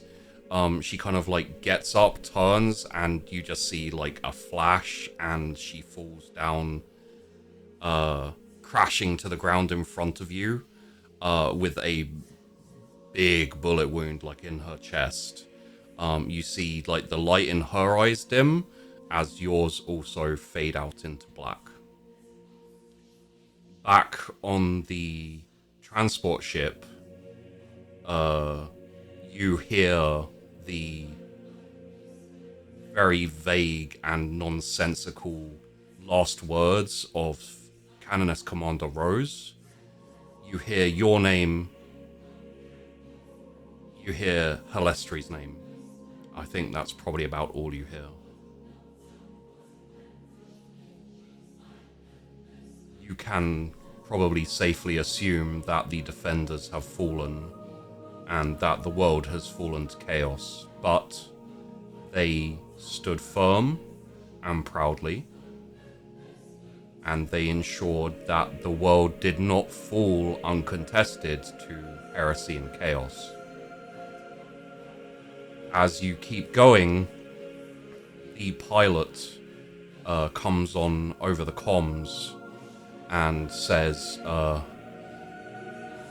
Canoness Commander, we are receiving a communique from a nearby ship. It is bearing Astartes codes. I'll patch through the message. Yep. This one? This one. There we go. Yes. Yep. This is Sergeant Kazaros of the Fidelis Angelus of the 4th Company. I have been tasked to aid you by my captain. He wishes to right a wrong he was honor bound to fulfill. We will bring you on board our ship and take you past the blockade into Imperial space, and none will challenge us. Captain Tykar wishes to discuss how to bring the heretical Inquisitor to retribution. And the camera fades, and we end there. Let's go. Oh man. Oh, damn! Woo! Oh, Kat, every time every time I GM you, you break my heart. No. It's not a theme I'm trying to go with, really. It just happens. It just works out really good. Yeah. My heart. Oh gosh, that was good. That was so good. Oh man. Today, as I was prepping for this episode, I was like, you know what? I need a couple more pieces of music. I need this for the outro, and I need the chanting for a couple of scenes, like in the intro and going through. Yes. So, but this one especially, I was like, I want this on the outro. So we finished a bit early, but I think we all knew that was a possibility because, you know, I was expecting the fight to go on longer. The second you rolled those crit 6s, I was like... We did roll pretty well. In general, Yeah. like, Rose also rolled really well. Oh, yeah. Those rolls were killer from everyone. Absolutely. You stood no chance, Sheepy. I'm sorry. No, Yeah, we were ready to fight that thing. The minute you introduced that bloodthirster last week, I was like, it's going down. It's going down. I was honestly fair. I thought it was 50-50 whether you'd kill it or whether you'd end up like holding it off as the commander left, and the scene would play out of you like heroically standing to the death. Yep. But then you rolled those 6s and you rolled the weapon skill to kind of like defend the commander. I was like, no, this makes too much sense. And just the image of you like flying forward with the so good. Man, I debated for a good minute over those wings. I was like, is it too much? Is it? I was like, no, come on, man. Like, it's too cool not to. I think it's pretty badass, yeah. And hey, you know, if we carry on the story at some point, that means that Minerva canonically has wings. She can. Wings. I'm gonna see the Fidelis screw. They're gonna be like, what the? I'm gonna walk That's into really funny. the Astartes. I just realized too that you took the twin that like usually helps you out the most, but it turns out that the other twin that was usually just a pain in your side was literally one to essentially she redeemed herself, but it was like at that point it was way too late. So it was like too late. It was so good. Yeah. She's the one who found out what happened with the Dialogus, but you know. Also, Halestri! Oh man, wow! Halestri made it out alive. So good. It's so good. No. No, that's what I'm saying. It's like, oh, so good. Yeah. I will say for the record, I did not plan for the stuff that Halestri gave Rose to be bad. Like I was like legitimately thinking like, no, she actually wants to give Rose like a fighting last chance. Yeah. And then you both just made it that she poisoned her, and I was like, well, hey, I never said she was poisoned. to be fair, I think the thing is so Rose has had stims in the past, so she literally was like, oh, it's like a normal combat stim. But I think with Halestri kind of toying a bit with the idea of making the sister stronger, I was like, that would be such a good play on it to make it like bittersweet. It's like, because you did do exactly what you wanted, but you know, oh no, what is this? Are these the consequences of my own actions? Yeah. I love that you did that. But they still haven't, like, you know, in the end, you know, Halestri's still scot-free, you know, thinking in the end that, you know, she helped. I'm not gonna lock this down as like canon, but my thoughts on it is that Halestri knew she was gonna die, and basically gave her a cocktail of stims based on her research to help her go further and last longer. But she'll definitely die. It's like a sacrifice. Yeah. I mean, like in the end, she did. Like, you know, I think all sisters know. Like at that point, like this was basically a permanent goodbye. It wasn't just see you later. It was definitely a goodbye. So I think if anything, it's like, you know, Halestri had good intentions, but at the same time, it's like, oh well, what if they find the body? You know, like it would be a shame if a basic combat stim had random adverse effects towards, you know, a sister's biology. I feel like the intentions was to give Rose the best, like, fighting chance of fighting to the end and going out heroically, but with the twisted logic of, like, how Halestri is gone, is basically gone to, like, oh yeah, you know, like let's improve them, let's sorry. I like that. It's not like she's completely gone. Her intentions are still pure.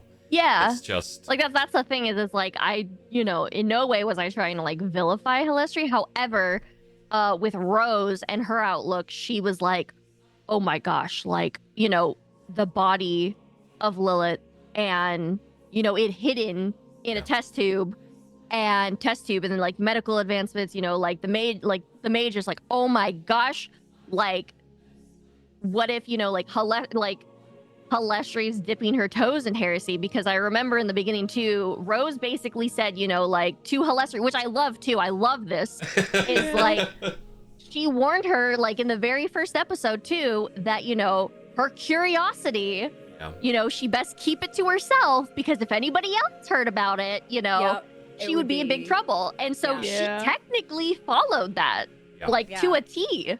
Yeah, till the very end. Yeah. And I love that. That's like, it's so good. Yeah. I did very much enjoy that the Halestri's line of like being curious and then getting an opportunity and then good. You know, like it's funny that it all came from the fact that I knew nothing about Warhammer. So when we started playing, it was like, oh no, that's heresy, and I was like, oh, is it? Is it heresy though? Yeah. I could play into that actually. Because I totally did not know as a player. I do also honestly I love it. Yeah. I do also want to point out that for this series, Syrinx has taken Josh's place as the usual betrayer and scheme haver. Clearly a bad influence on people. Clearly. You learn very quickly in the 41st millennium and Imperium, free thinking is not is frowned upon. So you're like, have actual questions. You're like, oh, like, and then it's like, no, you cannot think that way. So it's like, how dare you? How dare you have a thought of your own? I think the roughest part of it is there's some legitimacy to that mentality of like, don't ask questions, just obey orders. Yep. Because anytime anyone asks questions, they end up corrupted by chaos and falling to, you know, so it's like, Be that way. But yes, I think seeing as we've got time, we're in no rush, so does anyone have any like thoughts or things they'd like to say? We've got some super chats to dole out as well, when we'll have a little outro and we'll finish for this series. I will say, honest to God, especially with the last moment, like the last fight, and And the whole scene that you painted, Kat, with Rose dying, I legitimately felt so bad. Because the sister superior is so steadfast and she's so like you can look up to her in so many ways. Yeah. And it's like so sad to see someone like her, like a good person, like a genuine fighter up until the end, go down. I love it. Like as bittersweet as it is and how sad like it is, I definitely enjoyed like bringing her to life, like being super overly zealotous and like, you know, stoic and everything that she does. And then near the end, it's like you see just a tiny bit, you know, that tiny little smile of like she's showing a tiny bit of like, you know, emotion, like she is so proud. And then all of a sudden near the very end, you see actual like a little bit of like panic. Yeah. And she doesn't have her stuff together, which is like not at all any way that you would ever see Rose in any predicament. So I really liked how the whole situation kind of like opened her up. Yeah. Very appropriate how she lost her shit as well. Not over herself and dying or anything like that. It's like, oh my god, there's a heretic with my commander. Like, yeah, that's what she's like. Oh, I have to warn her before I die. Horrifically. She's like, I'm going to die, possibly to the curiosity heresy. I can't believe you sacrificed Astera, Tracy. I know. That's why I was like 50-50 on it. I'm like, you know what? I'm gonna do this. Yeah. I'm glad you did, because it allowed me to have her have the moment of like, even if you don't get through, I could make it, and then she just gets gunned down and dies. And it's like, yep. Yeah. So that was good. I really these last two episodes were very exciting. I really enjoyed them. You know, us putting our full Sisters of Battle like garb on and going into battle was really cool. Yeah. So I'm very happy with this. It's always nice to be able to portray a slightly larger scope in 40K.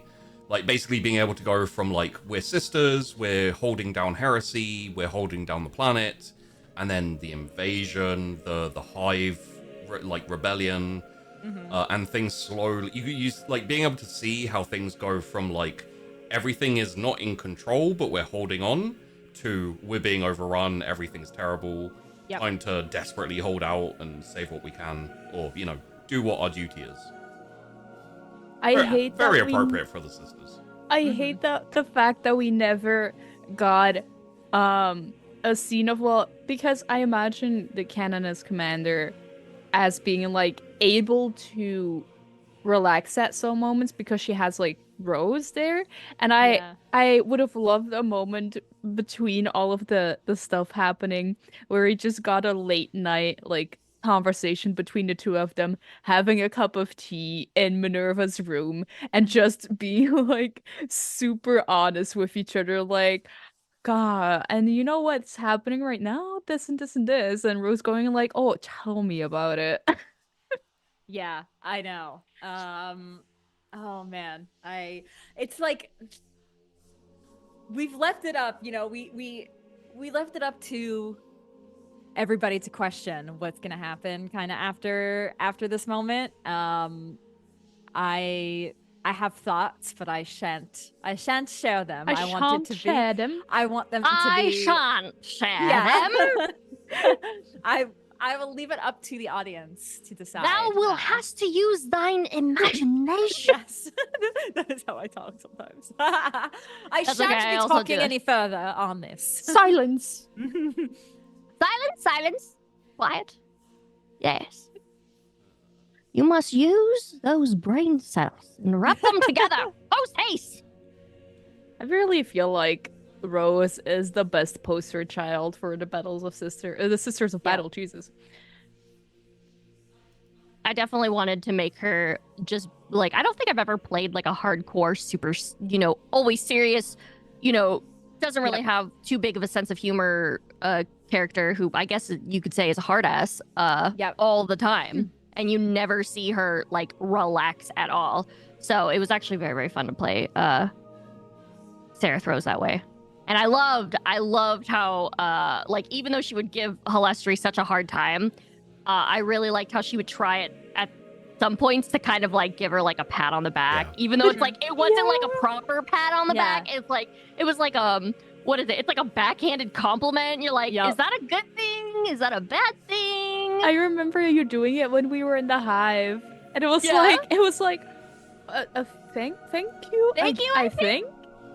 I think, and then she's just like in her head, she's like, "Yeah, I'm doing good. I can do this positive reinforcement thing." Man, she's absolutely terrible. So, this is just a little bit of a tease here, etc. But essentially, we have chatted a little bit, myself and Tracy. There is a possibility in the future I may continue this series following Minerva, going after the Inquisitor. But we think it would be fun if we did it on Magi RPG. So what you need to do is there's a really cool series that just came out on Magi RPG, Heart of the Pack. It's a werewolf thing. Go onto YouTube, search for that, find it, give Magi RPG a little subscribe, and just put in episode 1 of Heart of the Pack, like, I would love to see Sheepy GM the continuation of conventional warfare over here. Just so Tracy keeps getting bugged about it. So Oh, and so you steal all of the attention of the lovely, amazing werewolf show that they have? I thought you were going to say, like, you steal our story, Tracy, and bring it over to Magic RPG. Imagine. Yes. hey, I mean, That was my plan all along. Oh my gosh. technically, Halestri's still alive, so at the very least, a cameo, possibly. Yeah. You know. Yeah, just me stabbing Halestri in the first episode. Dickhead.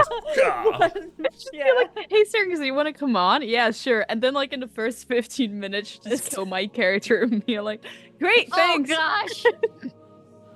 Oh no. But yeah, there's a possibility of that. So not just for that reason, but also because Magi RPG is awesome. And as a thank you for Miss Magitech for coming on and doing this series, like, go give it a look, subscribe if you like the content, and if you want to find out when I do it over there, being subscribed will help in being notified. You should just subscribe anyways. Yeah. Because then you never yeah. know. Because it's not like it's gonna hurt you. You know, it's free, and also, you know, maybe there's a show that might pique your interest. You know. Absolutely. You never know. Also, I'm pretty sure at least one person, maybe 2 people, have been doing like some 40k TikTok stuff and everything, I believe. Yes. So I think it like Syrinx, you did a thing, right? I need to go check Yeah, it out after this. I did. I posted it like an hour ago. Woo. Yeah, to end the session. So I would like for you all to go and encourage Syrinx to do more 40k stuff.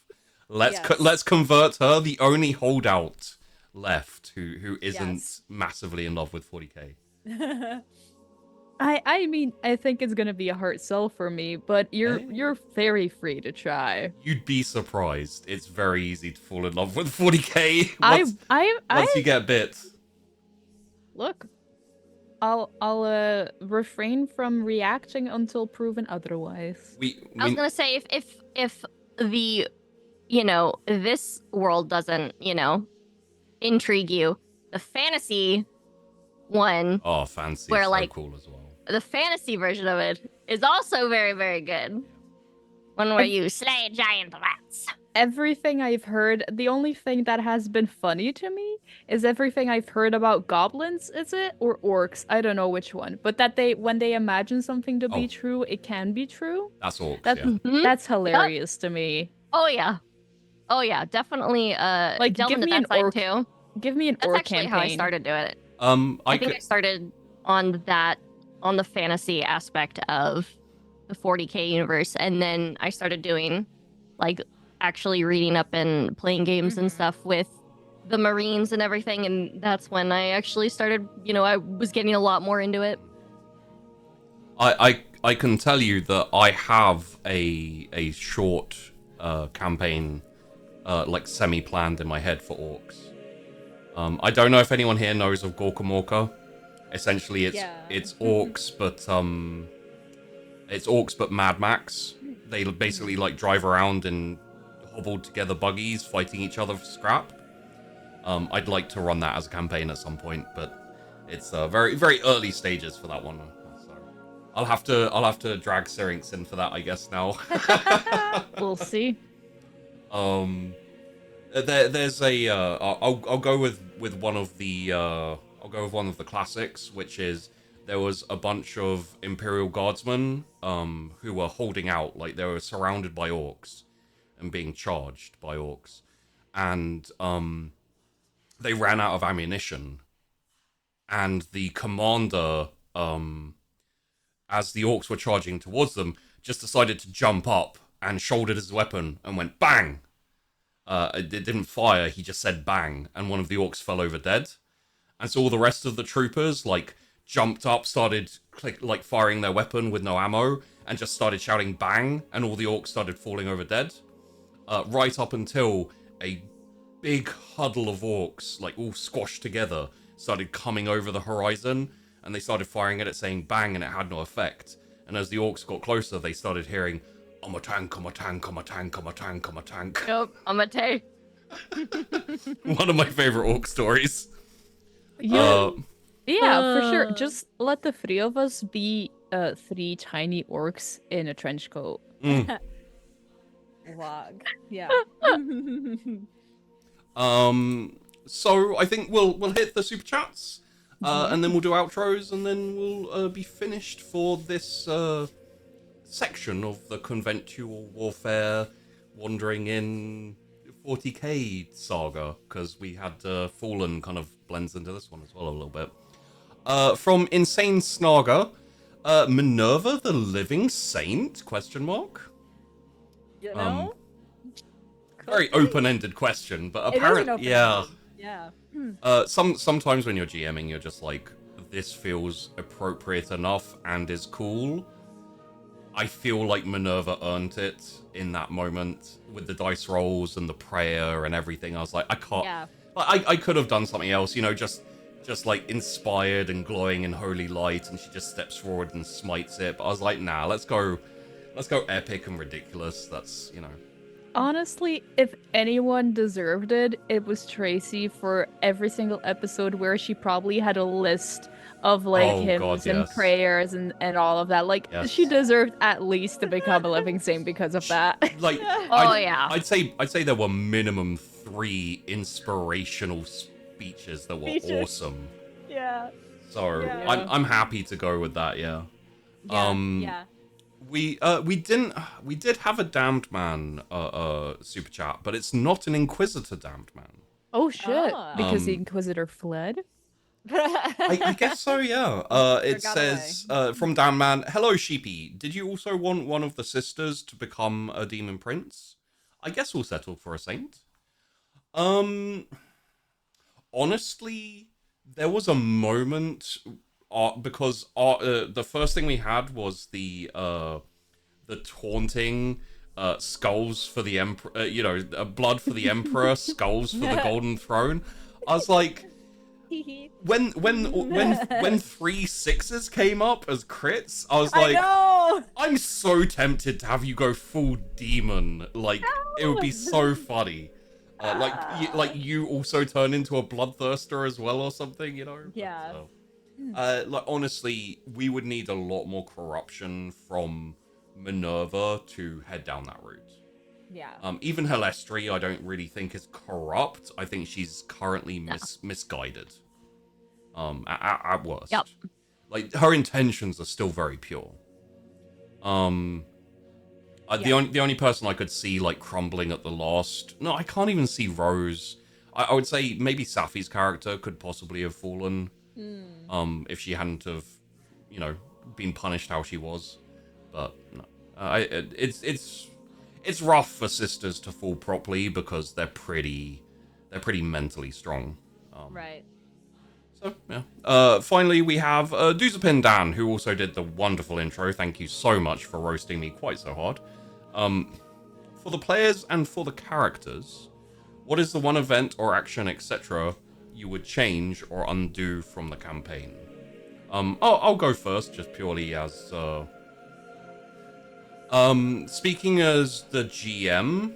The one thing I'd change is I'd have liked a bit more time on a couple of scenes. There's a couple of scenes in there that I feel deserved a bit more time, a bit more breathing space. That because I do love to sit back and just let people go when they're role playing and when they're having a scene. I feel like there are a couple of bits that have to be a little bit rushed. I'd say, as amazing as Safi's end scene was, I'd have liked a little bit more time for that. And there's a couple of other like that. I think a bit in the Hive as well. I'd have liked a bit more time for, but I think it all went perfectly well anyway. But I can be a bit of a perfectionist in that degree. Like we have that really cool Safi scene where her character goes out on the I want to say Retributor. No, it's the Penitence Engine. Yeah, and I'm sitting there like, I wanted like 10, 15. I wanted like 2 more hours for that scene. Yeah, that would have been pretty badass. For me, I think I had said this before when we first found out the Inquisitor betrayed us. I think I roleplayed Minerva kind of like stoic about it, but I actually would have liked to have given her more of like fervent passion in that moment, like being super upset and like calling him out for his heresy, all of this shit. Like I was just like, oh, well, if that's it, so be it. And then I hang up. Yeah, and then I start freaking out. But kind of swearing retribution. Yes. Okay. I would have wanted like those words, and so he could at least feel the fear of the sisters. Right now, maybe that's a good thing because I don't want him to be prepared. But like for now, like he's just off there thinking, haha, I got away with it. They're all gonna die. But I wanted him to feel a twinge of fear for like, you just crossed the Sisters of Battle. We are coming for you. It's over, you heretic. I think that's a little bit on me as well because of how I play that Inquisitor. Like he's so jovial and like he's so friendly even when he's betraying you. Yes. Yeah, I feel it's hard to immediately switch from that. Oh, this guy's so nice and so friendly, and then he's like, I'm betraying you, and you're like, ah, this. Yeah. I'm betraying you. I would say the same thing with the twin sisters. I feel like they threw you off a little bit as well, where I threw these like this happily bubbly girl at you, and you're like, yeah. What do I do with you, you weirdo? I think it's like part of like the 40K, like where it's like those aren't typical character types you would see, and like, but it's like, do I take this very seriously, or do I have like a little bit of Minerva? Would she? Because like Rose, obviously, she is a no bullshitter, so it's like, do I take that route where I am a no bullshitter Canoness commander? Or do I have like a bit of a soft side? So that was something I was trying to explore in the character as well. I liked it. But yeah, so yeah. But I am glad we had Rose to be the one to stick up the bum. I imagine. Oh, sorry. Do either of you, Kat or Syrinx, have any instances or anything? Yeah. I think like, I find it a pity that we didn't get to have like any of the but that it's also because it was like a shorter series, but any of the interrogation things we had planned with a person we found from the Hive, because I feel like if there was one thing I would change is that I would, instead of purely putting a focus on like the Medicaid stuff, in the very beginning, I would have liked to put a bit more of a attention to like the stuff like interrogating, like torturing, like the colder, brutal stuff. Yeah. Because I feel like I played off Halestri very calm and collected, and that fit perfectly. But I wanted to like That could have put the been calm and collected into the- the very horrible situations. Like you're torturing a person, and you keep telling them like everything's gonna be fine. So that's like something I thought, but it's nothing major because So I it's feel just like the like- heresy at the end made up for like it. washing blood off her hands and torture implements. She just looks up like, "When's lunch?" Yes. Yeah. I could see that. Yeah. Kat, do you have anything? No, I think everything was great. I loved the show. It was so good.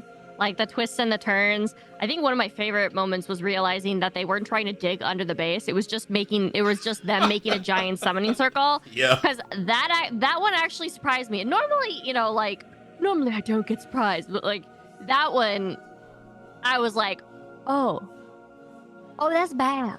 Yeah. Oh, I didn't think about that. I- Oh, I was quite proud of that because it makes sense that I they really tried liked to that tunnel under, but also when you're like, oh, of course they're forming a summoning circle. Like it's like, oh, that also makes sense. Damn. wow. And like blowing up one tunnel doesn't really help with that when it's kind of, so. So it was nice to kind of like, oh yeah, we're totally ahead of the game, and then it'd be like, no, it's just a giant summoning circle, and then you're like, oh, Plus, okay, it well, that's was- not what we planned for. it was it was like it's always fun to present 40k fans with something where they're like in the POV and they get to witness like a freaking bloodthirster being summoned or like corn, that type of thing, and then to face it off with it is also, like it's something you do very much want to do. We've also had a last minute Inquisitor question. Oh, look who's back. From Damnman. One last question. Hi, sisters. Inquisitor Damnman here. Out of all of the NPCs, who do you think was the bravest? Honestly, was it the Cardinal? Yeah, right? Yeah. Yeah, that was the one who was on a visit, right?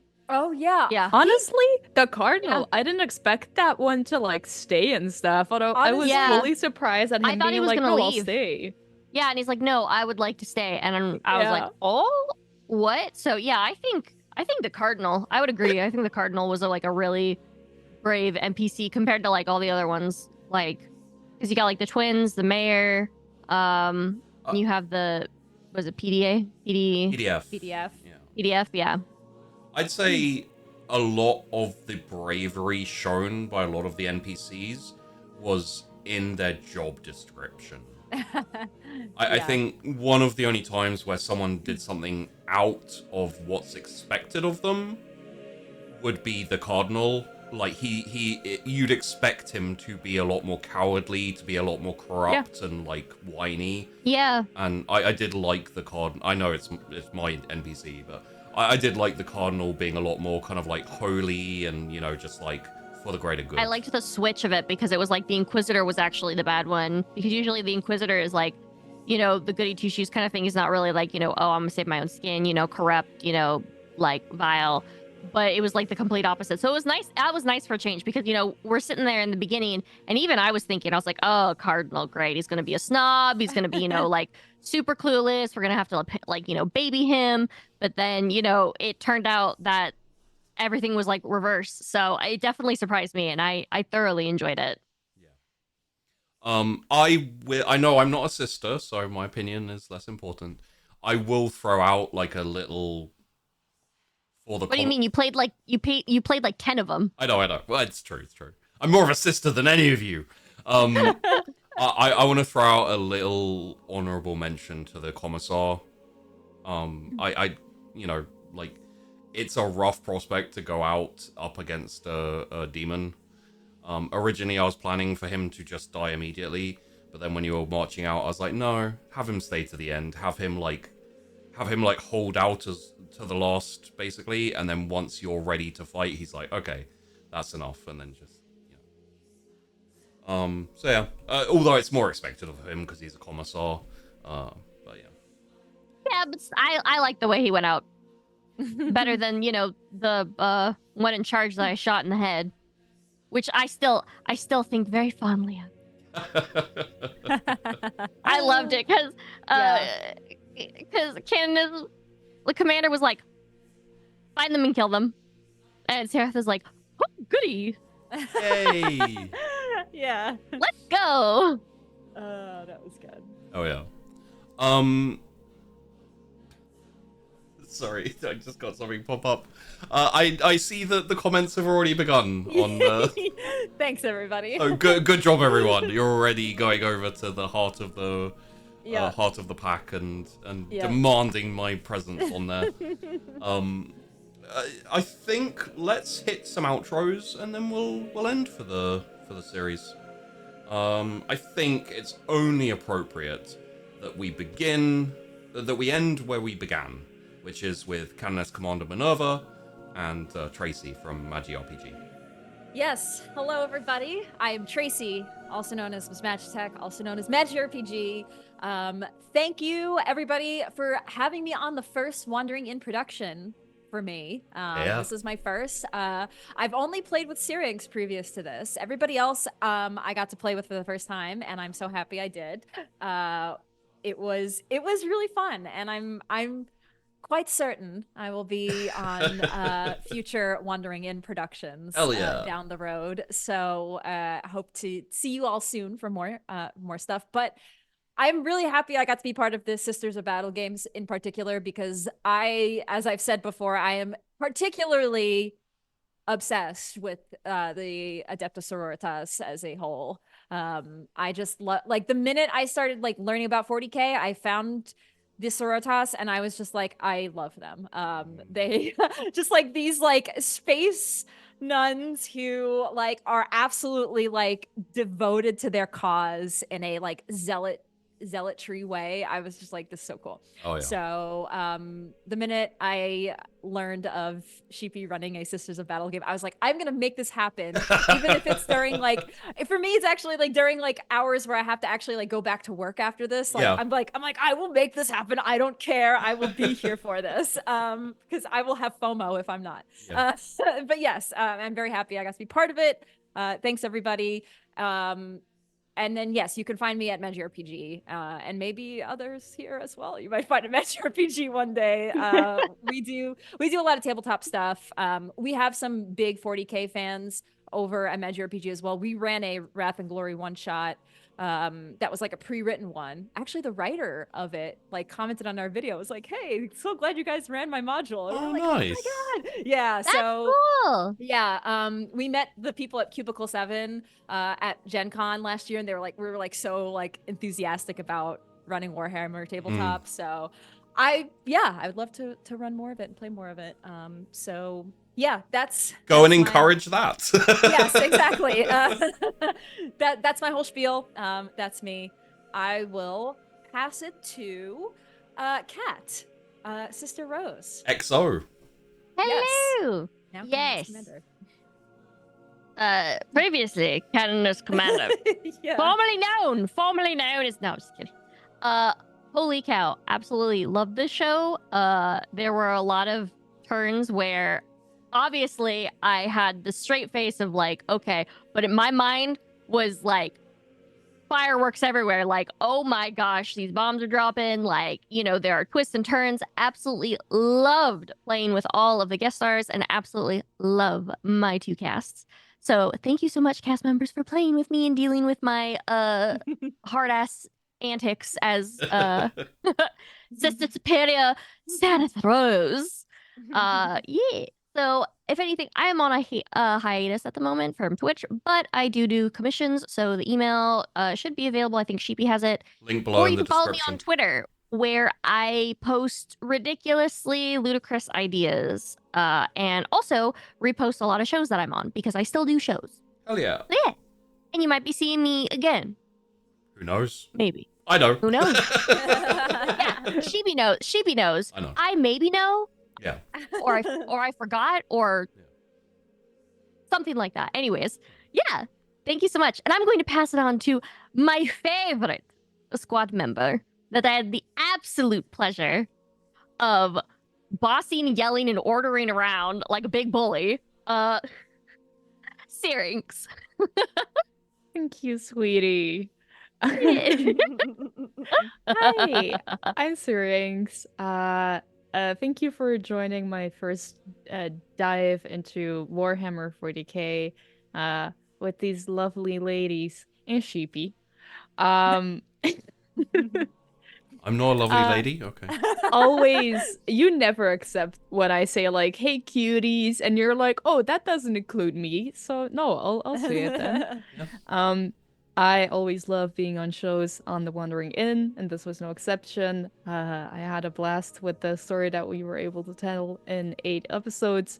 And yeah, you can find me as Syrinx on Twitter, Instagram, and TikTok, as such, where I constantly share all the role-playing shenanigans I'm on. And go check out Magi RPG and The Wandering Inn Patreon so we can have more shows even. Yay! Hell yes. Yay. Hell yes. And Sheepy, you get the ball again. Thank you. And yes, I'm not sure if I came through when I said it, but yeah.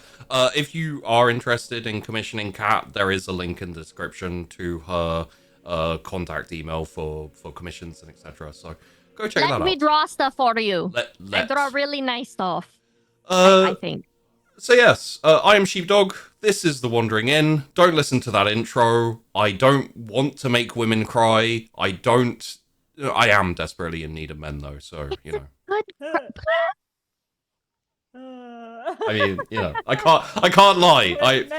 My day-to-day life is constantly searching the internet for men. That's pretty much all I do. But yes, it was like, as I said, it was so much fun to do a sisters focused show, because usually you have like one person who is insistent, where it's like, I'm gonna be a sister. I don't care that it's an orc campaign. I'm gonna be a sister of battle. That's me. Yeah. I'm that person. But it, like, you know, it was a slightly rough prospect, but I think it turned out pretty decent. So I'm very happy with it. Essentially, we pay the cost here.